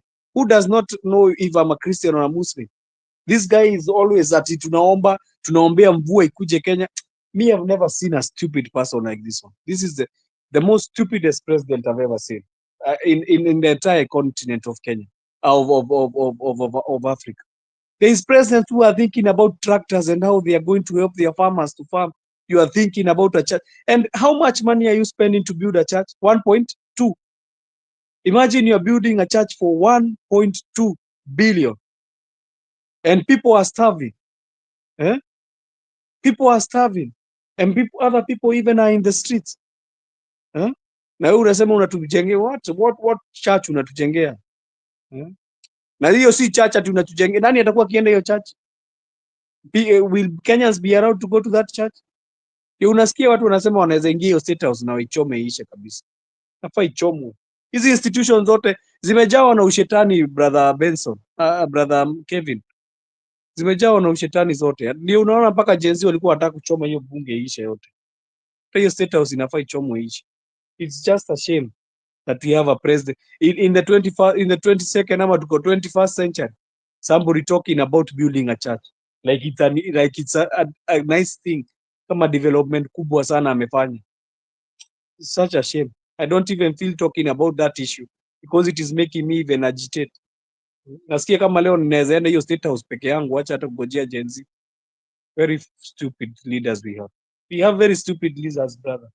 And if we don't change this time which is coming, I don't know if people are seeing what these guys they are doing. I don't know. If we don't change now, Kenya is going to I don't know, even not to the dogs. It is going to us. Okay, thank you. Miguda, you'll give us your take on what the Deputy President, Professor Kithure Kindiki, is doing with the other team. And of course, they are campaigning, so to say, or the empowerment bit. And the question I'm asking you is, we went for election in 2022. We are supposed to be going to the next election in 2027. Campaigns are actively on. My question to you is, what does the constitution say about this? And is it right time for people to be campaigning? The president was also in State House meeting people as usual, of course, in matters of politics. And my question to you is it the right time for this? And what is your take on what the DP is also doing with the other team, moving throughout the country in the name of empowerment? And then Saba Saba spirit is still on. And, this is something that started on 7th July 1990 when these protests were born, where brave and defiant Kenyans poured to the street to demand for multi-party democracy. 35 years later, what were the lessons learned and how did Saba Saba shape the Kenya's democracy journey? You can give us your take on that, and then Joseph will also give us his take on what he thinks about we are marking 35 years. What were the lessons that we learned during that period and going forward in matters of democracy of the Republic of Kenya? Miguda? I want to join Joseph in also. I don't want to stay the way he has said, but it is good for the opposition to give us a different lineup. That's why I was insisting on a ticket that is good for the country. Let them not have this ticket, which Joseph has said, because it's like, let us even have that ticket for one term, 2027, that then they can come 2032 if they must rule Kenya. That's what I mean, because you are like, you want other votes, and even like I've said before, removing Ruto, bringing Kalonzo, to me, hiyo bado hakuna kitu tumefanya hapo.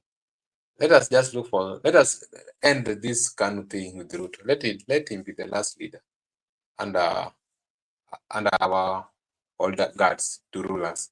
We have a fresh people going forward.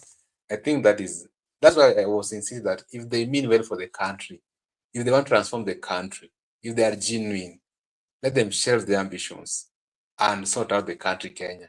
Because when they sort it, they have sorted for all of us. Let them not do it for themselves, like the opposition groups.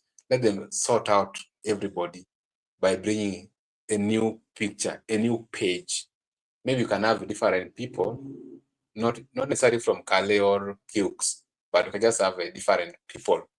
Just for the sake of the country, we sort it out. Even if it will go one term, let it be one term so that you can see where the problem. At least we could have changed the story. The issue of Kindiki. Kindiki, to me, Kindiki is the principal assistant of the president. I don't know what is he doing in the I know what is he doing in the rallies and that guy. He should be in the Arambe annex or the current resident. That's where I expect to meet him, because if I want to go to meet my deputy president, where will I be referred to? If I want to meet him on Monday, during Saba Saba, he'll be in Taita. So Kindiki should also a little bit try to not to be used because he's a scholar, actually, someone who has a good reputation when it comes to law sector, a professor of law. He should also ensure that he actually develop our laws, because he understand what I'm saying. The laws should be developing bit by bit, but this issue of him trying not to develop the laws, and as a lecturer who actually taught students that the law should be developed to suit the adaptability of the generation. So Kindiki should avoid those things even when it's politics, because it's now too much about money, digital term. Let him also try to be himself. Let him not allow to be used by the people. To me, let him also be firm and stand that I'm a deputy president. I need to be in office. I need to work for the Kenyan people. This issue for empowerment, they should leave it for those people, those young boys, according to Rigiji. They should be doing the empowerment. Saba Saba, if you talk about Saba Saba, I remember the lieutenant Matiba. Matiba was in one of the people who were actually in the Saba Saba team, people like Jimmy Orengo. And whenever I remember Matiba, I usually reflect Irun Kangata, the current governor of Muranga, and the current MP for Kiaru Ndidi Nyoro. They are likely one of the people who are following the spirit of Matiba. Saba Saba was good because people came out and communicated. And if Saba Saba was successful with the repeal constitution, so what are you telling us with this current constitution? People will go. Saba Saba was successful with that old constitution, but it was successful. So this current constitution, which is progressive and a good one, in fact, one of the best constitutions, not only in Africa, but in the entire world, it's the best constitution ever in the entire world. So Saba Saba is real. People will go, the spirit is on, people are agitated. You saw what happened at the burial. People want that Saba Saba to be even tomorrow. People want to express, they are still dissatisfied with the action by the government by what they have done. They are dissatisfied and they are going to express their views. They're going to communicate with Saba Saba. And I believe if you're around, you will be part of the team. Actually, if I'm around, I'll be part of the team because we believe in the Article 37. And I think so far, Saba Saba is there, and the people who must demonstrate should demonstrate. We still appeal to the police. The reason why I want to tell that these people do joke with us, because this Saba Saba, it is not in the constitution, but because it was something that was there, people usually come out to commemorate it. This Saba Saba, nobody usually noticed the police, and people are just coming out to demonstrate. There is no single day people have noticed police about Saba Saba. Okay, Saba Saba ikifika tunatokelezea. But even these people are taking jokes too far, because people usually say the Saba Saba, there's no notification. Now, when it comes to the 25th June, they want to notify the police. When it comes to your own arrangement, so these things are, these people do joke with Kenyans. Let us also ensure that we uphold our constitution, we defend, we protect it, because even others swore to protect and uphold it. Let us uphold it by ensuring that we allow citizens to exercise their Bill of Rights without any interference by the state.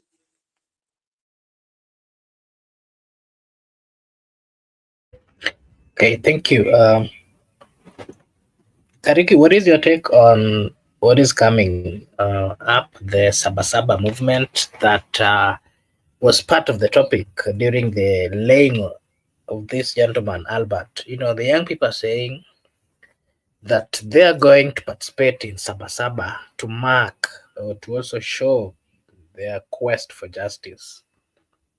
And it is also falling on a date when the birthday of this gentleman was supposed to be marked. Remember, he was born on the same day Saba Saba in 1994.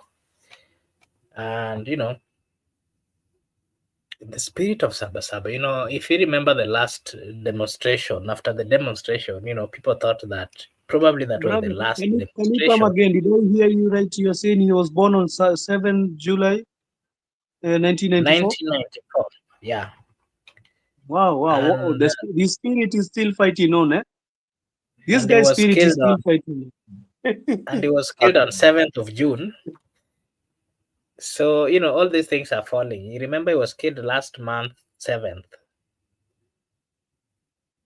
So, you know, the spirit of Saba Saba is still on, and people are saying they're going to turn out. You know, what is your take? Remember, we're also marking 35 years since the Saba Saba movement was started. You know, when the issues of the multi-party was, you know, the people are looking for that freedom of multi-party. You as a millennial, what can you remember about the journey of Saba Saba up to date? And do you think the spirit that started then is still continuing in the right trajectory? Is it still a spirit demanding for justice, a spirit that is bringing, you know, fruits, the right fruits for the people of Kenya, fruits of enjoyment? And going forward, what is your take on what we are going to experience again on Monday on Saba Saba? Thank you. I was just shocked when you said that his birthday was in 7th June, and he died in 7th. You know when we go to the Bible, because this guy like to quote the Bible so much. The Bible says 7 is a whole number. 7 is when God rested and finished the whole creation story. So 7 is a number which is full of power. So if he was born on 7th and he was killed on 7th, and we are going to demonstrate on 7th, I'm telling you, this is a whole number and it's a whole new phenomenon, because people might take it as a joke, but I'm telling you, there is things happen in the spiritual realm, that you cannot even be able to explain.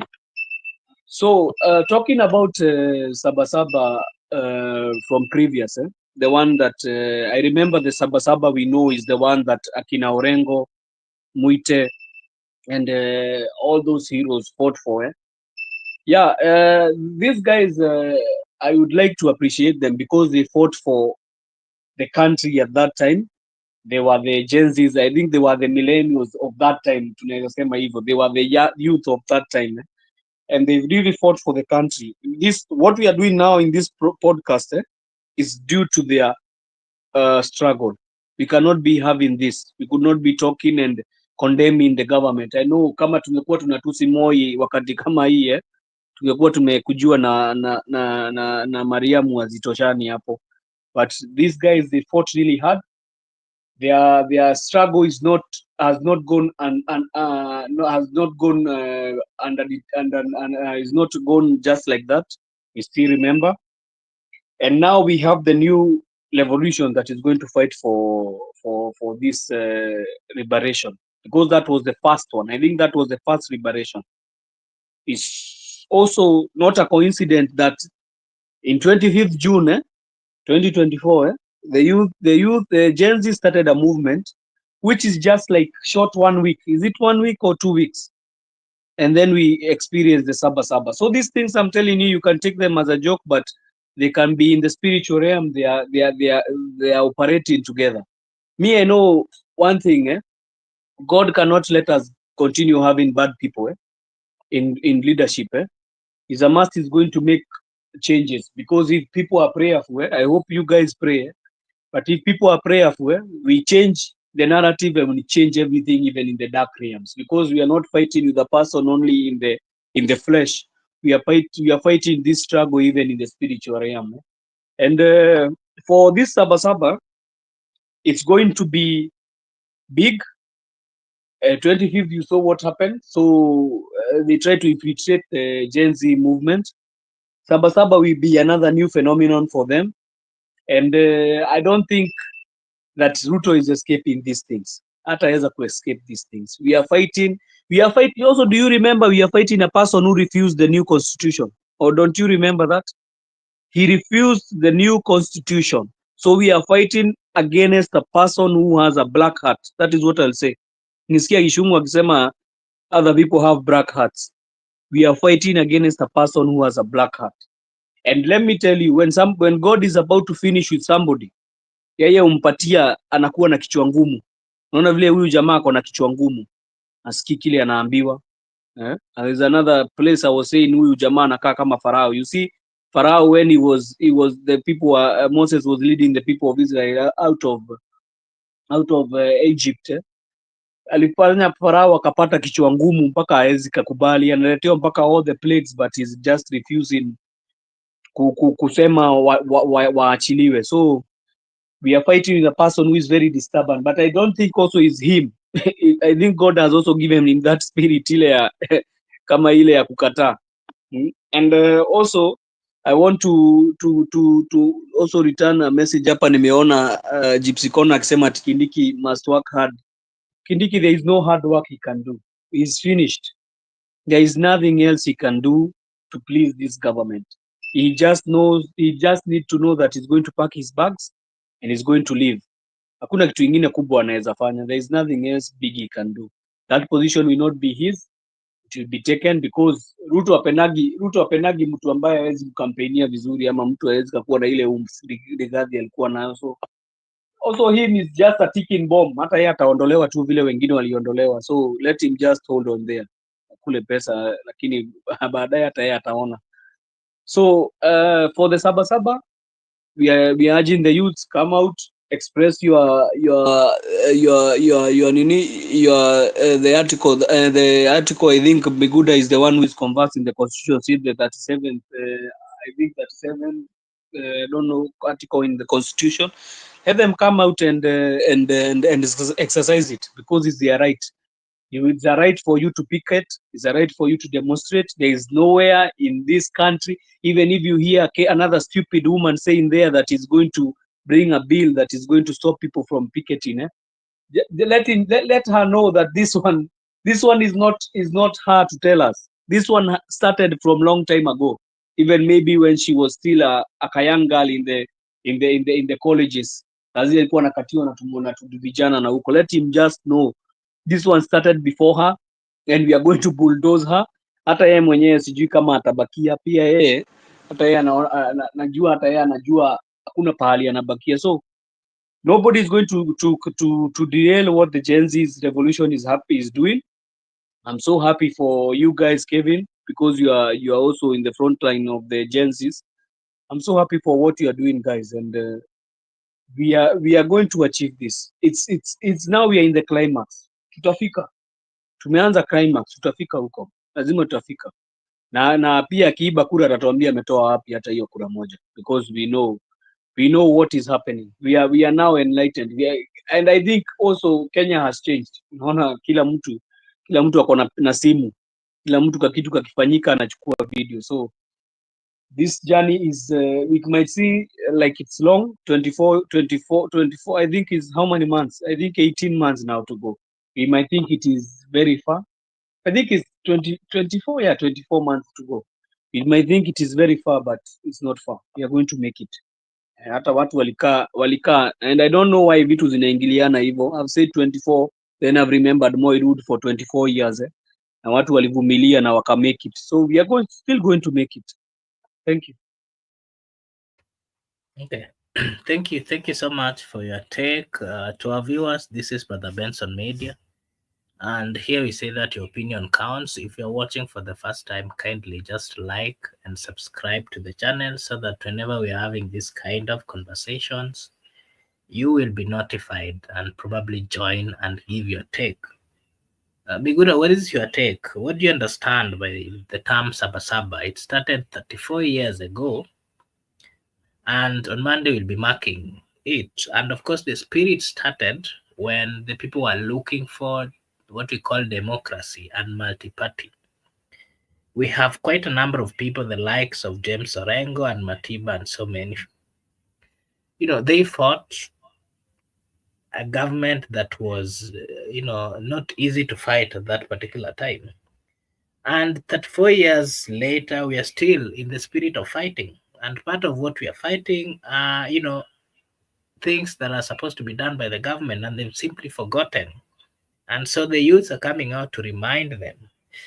The most different thing that we are seeing at this particular time is that we are seeing a huge number of youths coming out to fight compared to what we saw in 1994. Because during that 1990, during that time we had quite a few number of young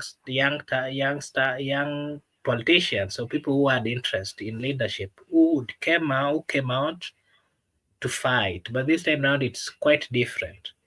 And why is it that we are not learning? Why is it that the government are not learning? They don't want to solve the problems. 34 years later, we are still fighting for justice, fighting for democracy, fighting for good leadership. What is your take?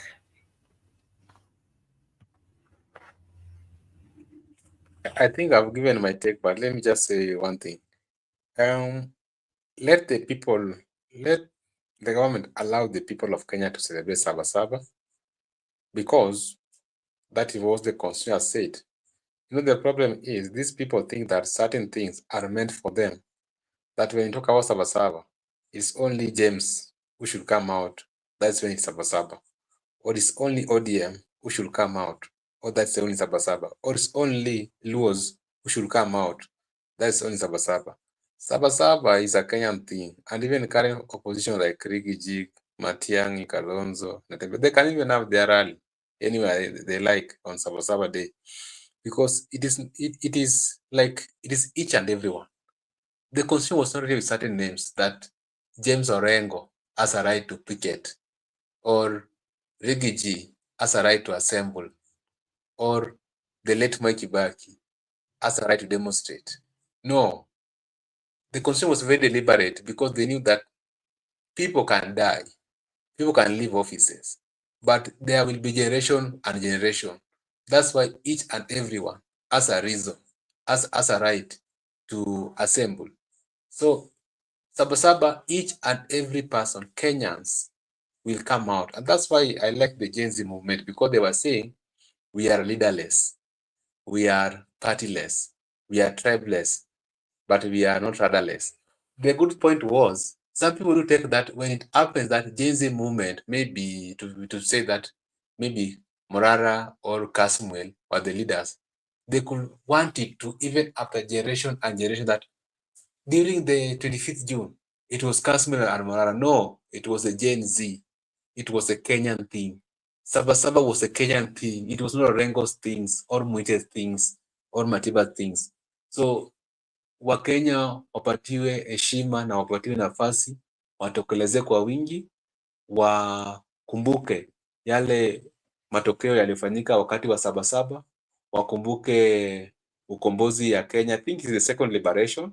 Wakumbuke pia vile multi-party democracy, na wakumbuke pia mashujaa ambao walikuwa hapo awali. Sasa hii story ya kuleta vitisho ama kuleta mambo mingi ya kwamba ukijaribu tutakushoot, ukijaribu utakamatwa, ukijaribu sijui ni kinyume na sheria. Hapana, kama ulipinga katiba shauri yako. Sisi kama Kenya tushapisha katiba, tuko na katiba ya 2010 ndio iko kwa enforcement. Ile ya Moi haiko, haifanyi kazi. Sasa kama ulipinga katiba, usitete makasiriko. Anyway, what I'm saying is that people should be, this issue of trying to put people like in a cage, that by bullet, by force, it is something that is not of the current time. We should just adopt what's going on, that people are freely and people at liberty. Okay, thank you. Maybe my last question that I would want Joseph and you to give your views on is, we've seen quite a number of people who are killed, who were laid to rest today. Majority of them were actually buried today. Brian Maina, Joseph Ndiagui wazikwa Nyeri na Kirinyaga. Familia yao bado wanalilia haki. We saw Robert was also buried today, and the burying continues. And remember, we are going again to Monday, where we are going to have another demonstration. And my question to you is, Joseph, do you think the leaders are going to listen to the young people and possibly stop the killings and maybe sort their problems? Because if their problems are not sorted, there's a possibility of them going to continue going to the street. And my question to you is, as leaders, you as a Kenyan citizen, do you have hope that the government is going to sort the problems the youths are raising, so that the issue of demonstration should be stopped? Because truth be told, if they are not listened to, I think there's a possibility of them continuing. They will continue coming out for this demonstration, and this is not going to help the country.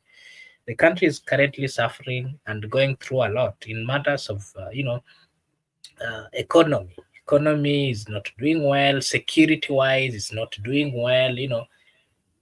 Losing of lives.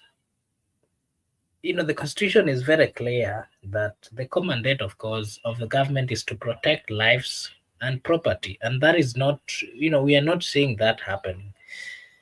do you think the government will sort this so that we don't see more consistency in going to the street? That is number one. Number two, uh, we are still seeing people who are going against the government. They're being arrested, and today, if you remember, there were some two supporters of Gacahagua who was arrested. One, the lady in charge of the youths in DCP, and also there was a gentleman called Kawanjiru who was also arrested.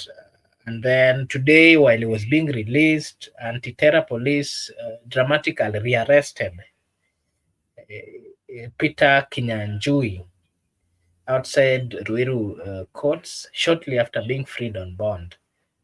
And of course, this is continuing. Do you think with these kind of moves, the people of Kenya are going to forget and come back to, stop the demonstration, or these are making, or bringing a lot of anger? And how can we solve this as a country, Brother Joseph? As a Kenyan who is struggling in one way or another, do you think we have good leaders? Do you think we have leaders who can sort our problems?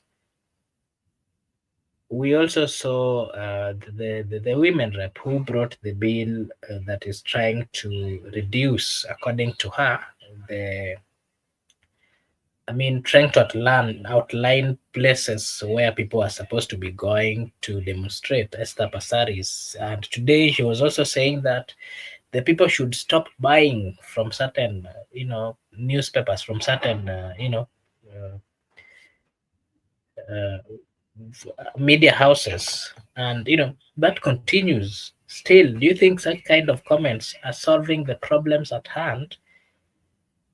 Another thing that is also I'm seeing is hunger, has brought a lot of hunger, is hii mambo ya kujenga kanisa 1.2 billion, na tena rais anakuja anasema that hana, like he's not apologizing about that. Okay, thank you for The kind of talks or the languages that they are using, do you think it's a language that is building or destroying? And then after that, you can give us maybe your final remarks, and then we could will also give to wrap up. thank you for those questions. I think there were three or four good questions. I'll start with the first one. There is no day that Ruto is going to change. We tried to tell him in 2024. The Gen Z came out and they told him that we need you to. They did not tell him that we need you out of power. What the Gen Z told him, they told him we need you to change your ways, change the cabinet, change the opulence that was there, the money that was being used. You are hearing somebody going for flights, somebody is buying watches, somebody is buying belts of I don't know how much hundreds of thousands. We were hearing there he's taking jets going to the US for I don't know how much millions. So don't expect this guy to change. He's not changing. He will never change. So what we are going to do is we look forward to the new people who are coming. And if we are going to look forward to the new people who are coming, we need to make a contract with them, whether it is a member of parliament, whether it is an MCA, whether it is this women representative, whether it is the governor or the senator or even the president. We need to make with them a contract that when you enter there, you are not going to do what you are thinking you are going to do. You are going to do according to what the people of Kenya elected you to do, not what you are going to tell yourself. Because you cannot be that you are trying to tell you change the CSs. They are not doing their works. They are showing off their opulence, but in the same time you say you have sacked them, then you bring them back. That is not what we want. That is not what we need. And we need to tell these new leaders who are coming, we need to tell them we are not joking.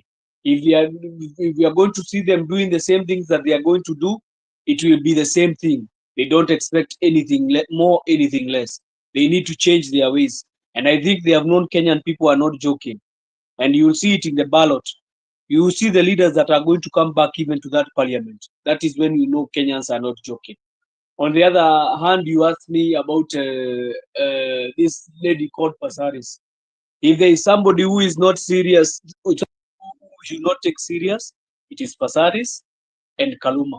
those people are not serious leaders. They are not even leaders. They are not serious people. We need to take them off the picture. Let us not think about them. What can you come and tell us not to be reading the newspapers? Are you the one who designs the newspapers?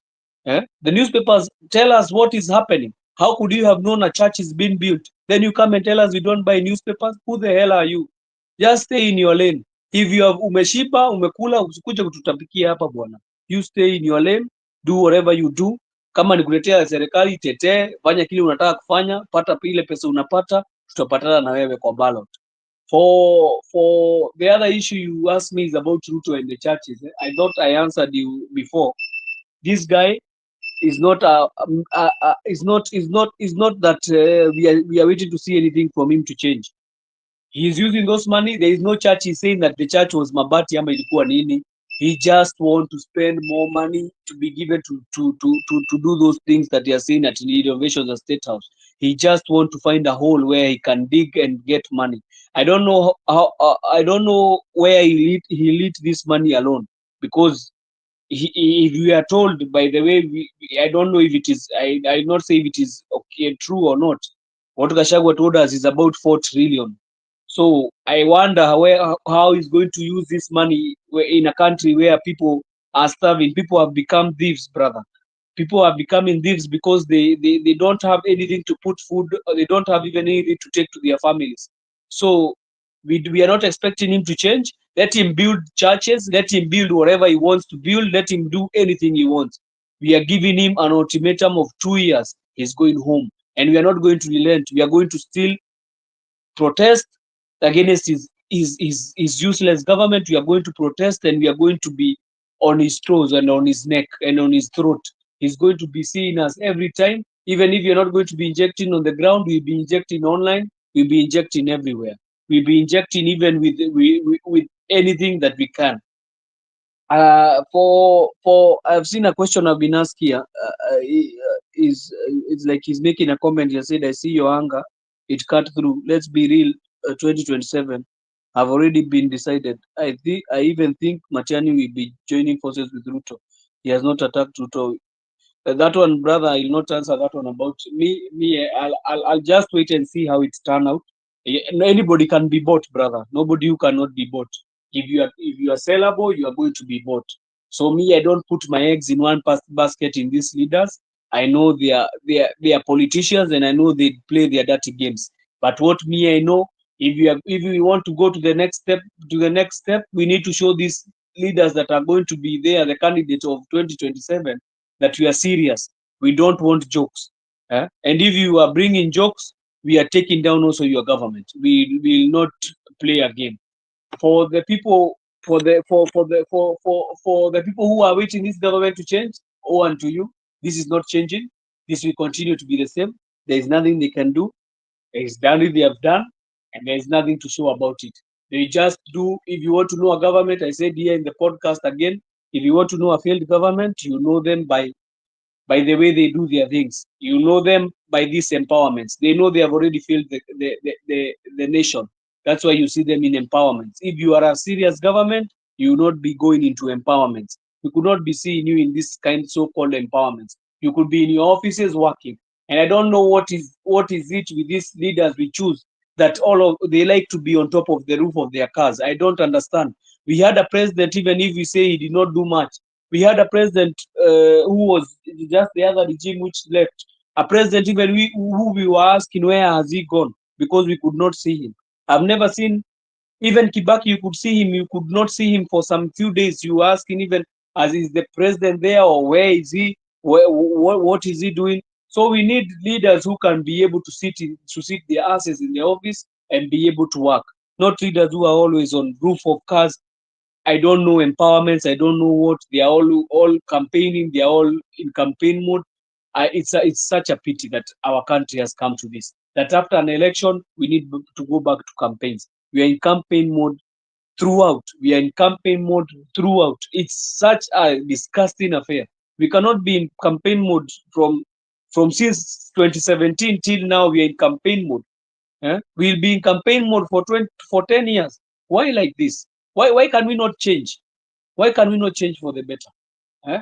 You see people are going and lining up for these meetings. Doesn't even the government feel ashamed that you can find people who can turn up for the meetings during weekdays, a week that people are supposed to be working, is when you are telling people to show up and you see multitude of crowds showing up, and then you start to take your photo of showing how you have crowds. I think we are sick as a country, and we need not even cure. We need a lot of things to happen to this body called Kenya. It needs a lot of, I think, even therapy and everything, because where we are going, I don't know. If this guy comes back another 5 years, I think we would have lost a country. I think we would have lost a country. We will not be having a country called Kenya anymore, because he's a shame to Kenya. He's a shame everywhere. He's a shame even for Africa. He's a shame. He's shaming everybody. There's nowhere that Ruto goes that he does not shame everybody. It's just a shame. So, for my take about about if he's going to change, that is not going to happen. So, as my closing remarks, I'm going to tell our youth and Gen Z, millennials, even there is boomers who are also in this struggle. We are going to fight this war. This war is not ending. Eh? Everybody is feeling the pinch. Eh? No, whether you are in Kisumu, you are in Nyanza, you are in Western, you are in Northeastern, you are in Eastern, you are in Mount Kenya, you are in Coast, you are in Tana River, you are in the other places called Akina Kilifi, and everywhere. Everybody is feeling the pinch. Everybody is feeling the hurt that has been done. We are not interested in Ruto as a person, but we are disgusted by his leadership qualities. You cannot tell us you are a leader and you are continuing doing things. And to make matters worse, for heaven's sake, you say you have a PhD. I don't know you are a doctor. I thought that doctorate, when you have a doctorate, you're supposed to be clever. But I think even the doctors we are producing, they are somehow kind of stupid than even us who are commoners here in the ground. So it's a shame, it's a pity, and I hope our youth we are going to rise up and fight this monster, because this is a monster we need to fight with seriously. Thank you. Migura, what is your take? Joseph, you are supposed. Maybe I'll come back to you to give your final remarks. Miguda, what is your take on, maybe the role of government in trying to curb these issues of demonstration, coming out to maybe listen to the youth so that the issue of demonstration is somehow stopped, distraction and all these kind of things. Do you think we have a government that is listening at this rate? We are seeing the president is building a house of God, according to his statement, costing 1.2 billion. What can 1.2 billion do in matters of, assisting or coming up with job opportunities or building some factories? What can that money do? And he's saying he's using his personal money. Uh, how are we going to solve the consistency in demonstration that we are seeing in the country? How are we going to solve the problems that the youth are raising? How are we going to solve the issue of unemployment in the Republic of Kenya, Mr. Megoda? Because just like Joseph did say, when matters of demonstrations are called, we've always seen a huge number of youths, whether it is work weekdays, whether it is on a weekend, any day, call it today, you will see them on the street. How are we going to solve this issue? Because it seems there is high number of what we call unemployment, and that is something that really needs to worry not just the government but the people of Kenya as well. At this rate, we will be seeing a lot of destruction on businesses, we'll be seeing a lot of destruction on infrastructure. And remember, we have leaders, and part of the role of leaders is, of course, what the constitution says, representation, and ensuring that they deliver, and in one way or another makes the lives of the people of Kenya easy. how are we going to, solve this problem? The bigger issues which are being raised by the young people. Do you think the government is ready to listen? And with the, whatever we are seeing being displayed by the political class, remember the bill by Pasaris, is it solving the problems? Remember the comments of the political leaders, are they solving the problems? Remember the moves or the decision by the president of building church in a state house, is it going to be, if that church is built, are they going to pray and create job opportunities for the youth? What do you have to say about that? I want to be brief. The issue of building a church inside State House, I think it's not a priority right now. It is a misplaced priority as per now, because there are many pressing issues for the common people. The issue of demonstration, there's no, even if Pasaris, whatever she want to bring in parliament, whatever they say, demonstrations, nobody is going to remove demonstrations. Demonstrations are here with us until the kingdom of God comes. People will demonstrate. Even when I become president today, people will demonstrate until my last tenure. There's no way you are going to remove it. So you better live with the reality. The demonstrations are there, whether you like it, whether you don't like it, whether you kill people, whatever you do to the people. Until that time, Jesus Christ will come back. For prisoners like us who believe Jesus Christ will come back, people are going to demonstrate. So that's the sad reality, or that's the reality of it. I don't know how it's going to cope up, but that's the reality. Now, as a government, you should ensure that you do things that are really favorable to the people. You touch things that are really pressing the people, so that people cannot demonstrate against you. So it depends who is in the government. So like me, if I'm in the government, I got my own solutions. But as for him, he's got his advisors and his brain. Let him keep on messing. That's up to him. But demonstrations are gonna be here forever. My last thought. My last thought. I just want to appreciate our panelists for coming and engaging us at the studio, and also the people who have come for the show and the conversation. I appreciate you. I am able to access Jeps O'Connor, Judith.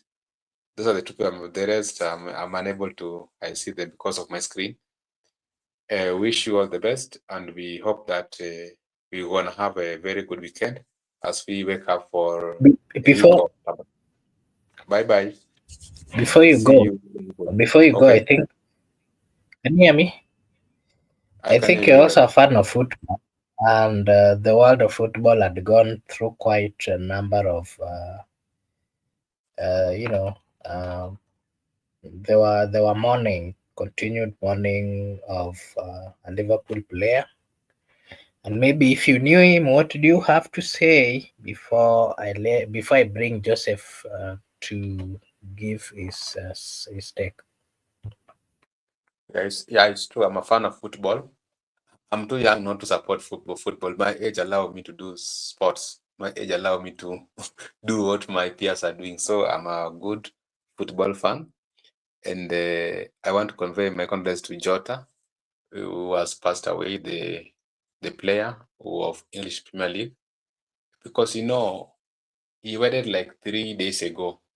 Then he passed away, leaving a very young and beautiful family behind. So that's how life is. Sometimes people can pass away through road accident, and some people can pass away natural. Anyway, the much you can do just convey our condolence as the fans of the English Premier League. And also, I was glad because I saw even the late Albert Ojang was a good fan of Manchester United. And the casket was covered with the two flags for Kenya to symbolize that he fought a good fight. He fought police brutality. He fought extrajudicial killing. He fought bad governance. He fought corruption. He fought corruption actually by the police officers, and it was a symbolic that he was a hero being buried by the flag of the Kenyan on the casket. I also saw the flag of Manchester United Football Club, symbolically that he was a youthful person who was reasonably so well, who liked English Premier League, who understand the world as it is as a young person. So he was someone who was a bit uh, composed and exposed to the world of football, politics. So he was someone who was actually have a global perspective of looking at the thing. So we celebrate him. He was so a fan of football. Nakubura, next month I think we will begin our football. So we'll be saying much about football in next season. Okay, thank you. Joseph, what do you have to say before finish?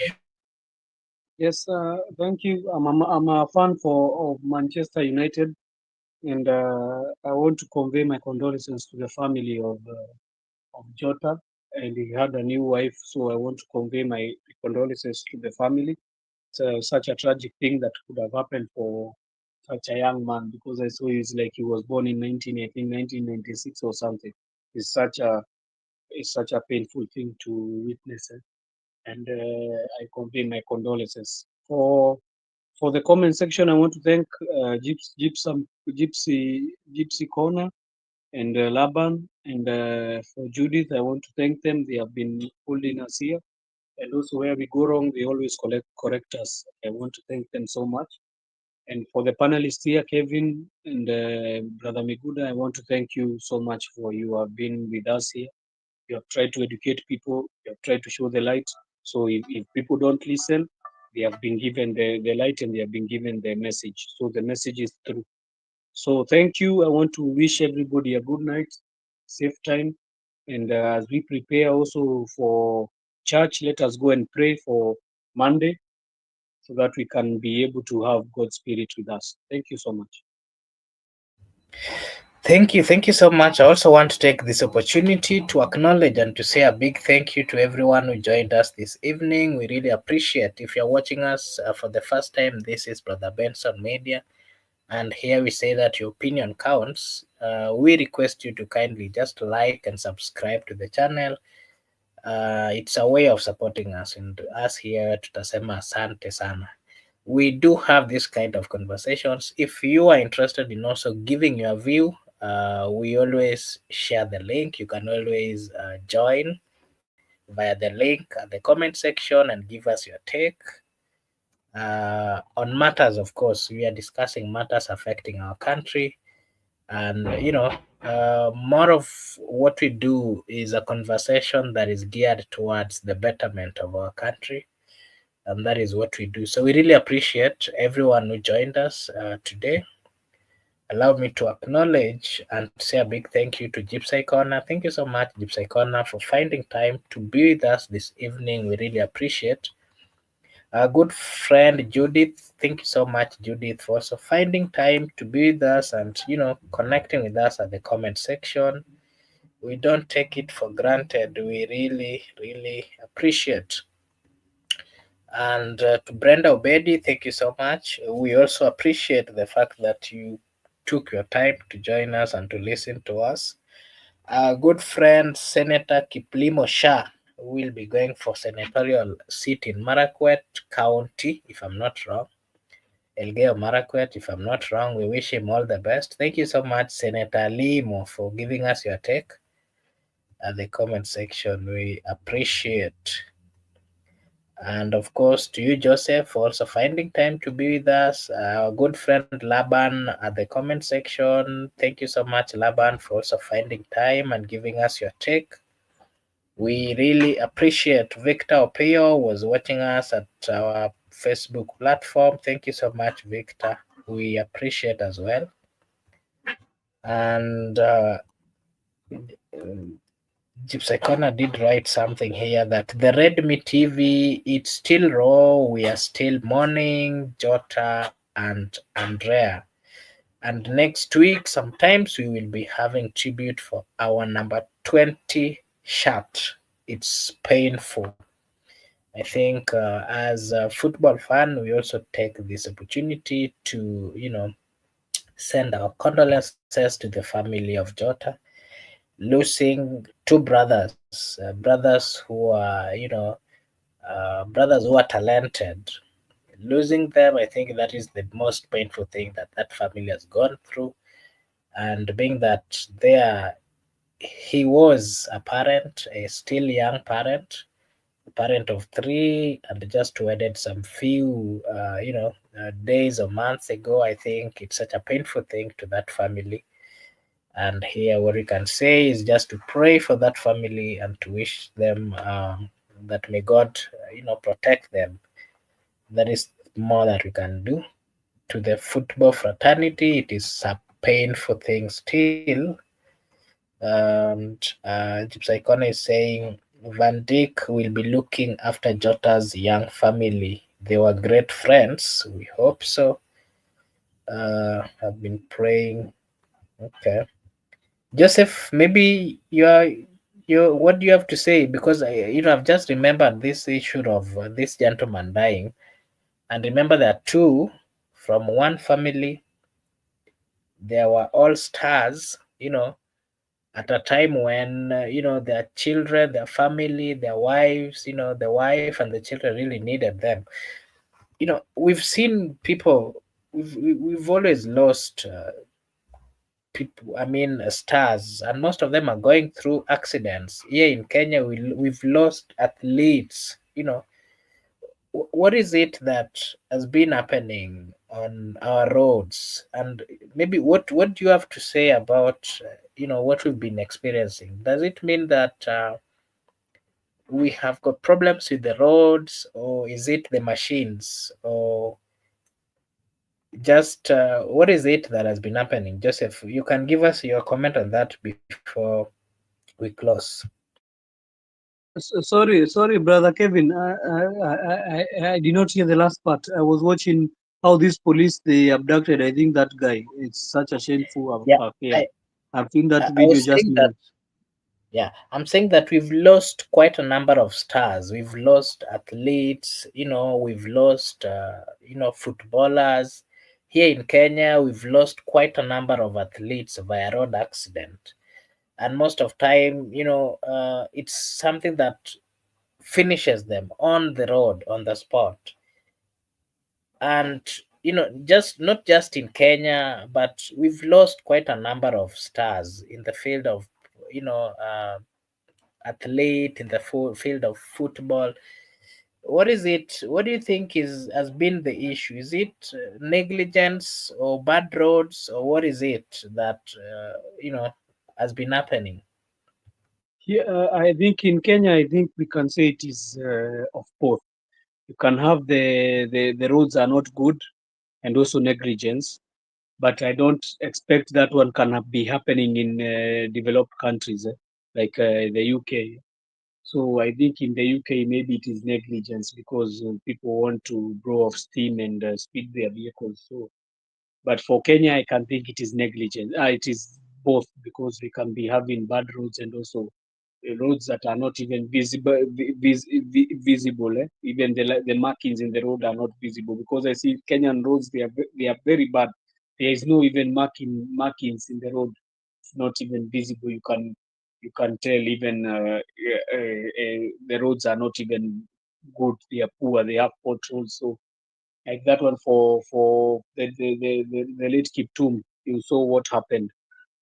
So this one for Kenya, I can just tell that brother Kevin. But for the developed countries, I cannot say it is roads. I think maybe negligence, or sometimes you can also have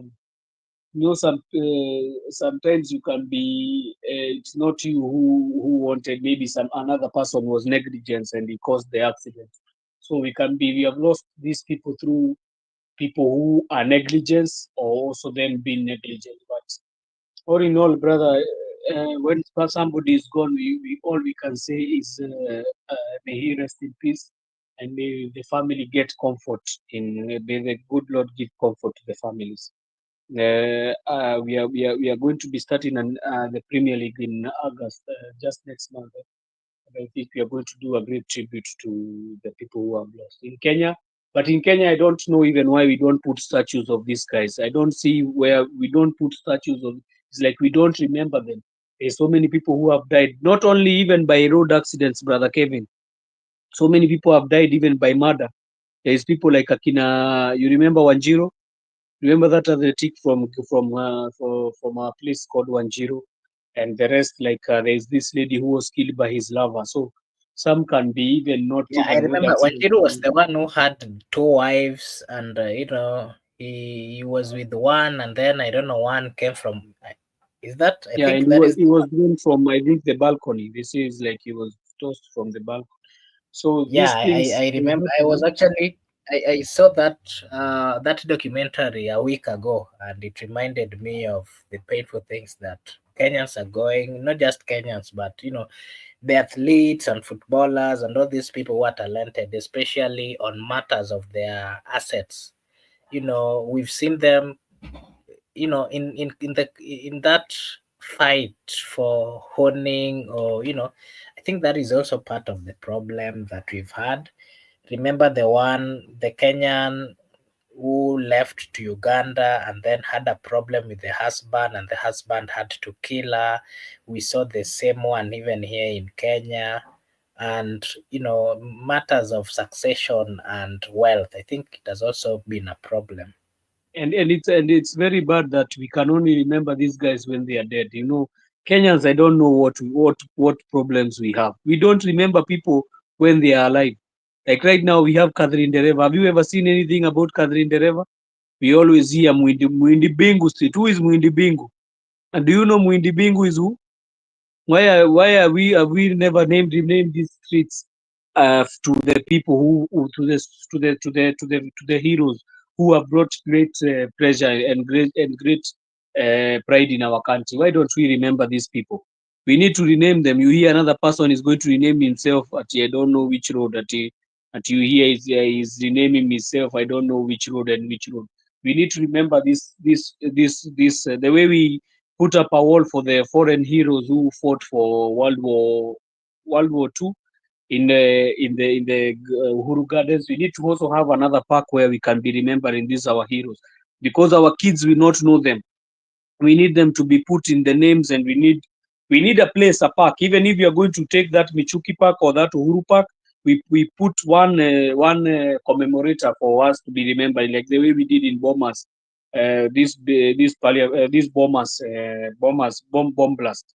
We need to put one place where we can be remembered. We should celebrate these guys when they are alive, not when they are dead. I see they always rush to build them houses. Why don't we build them houses when they are alive? I see. That's why you see Uganda people, they run away to Uganda.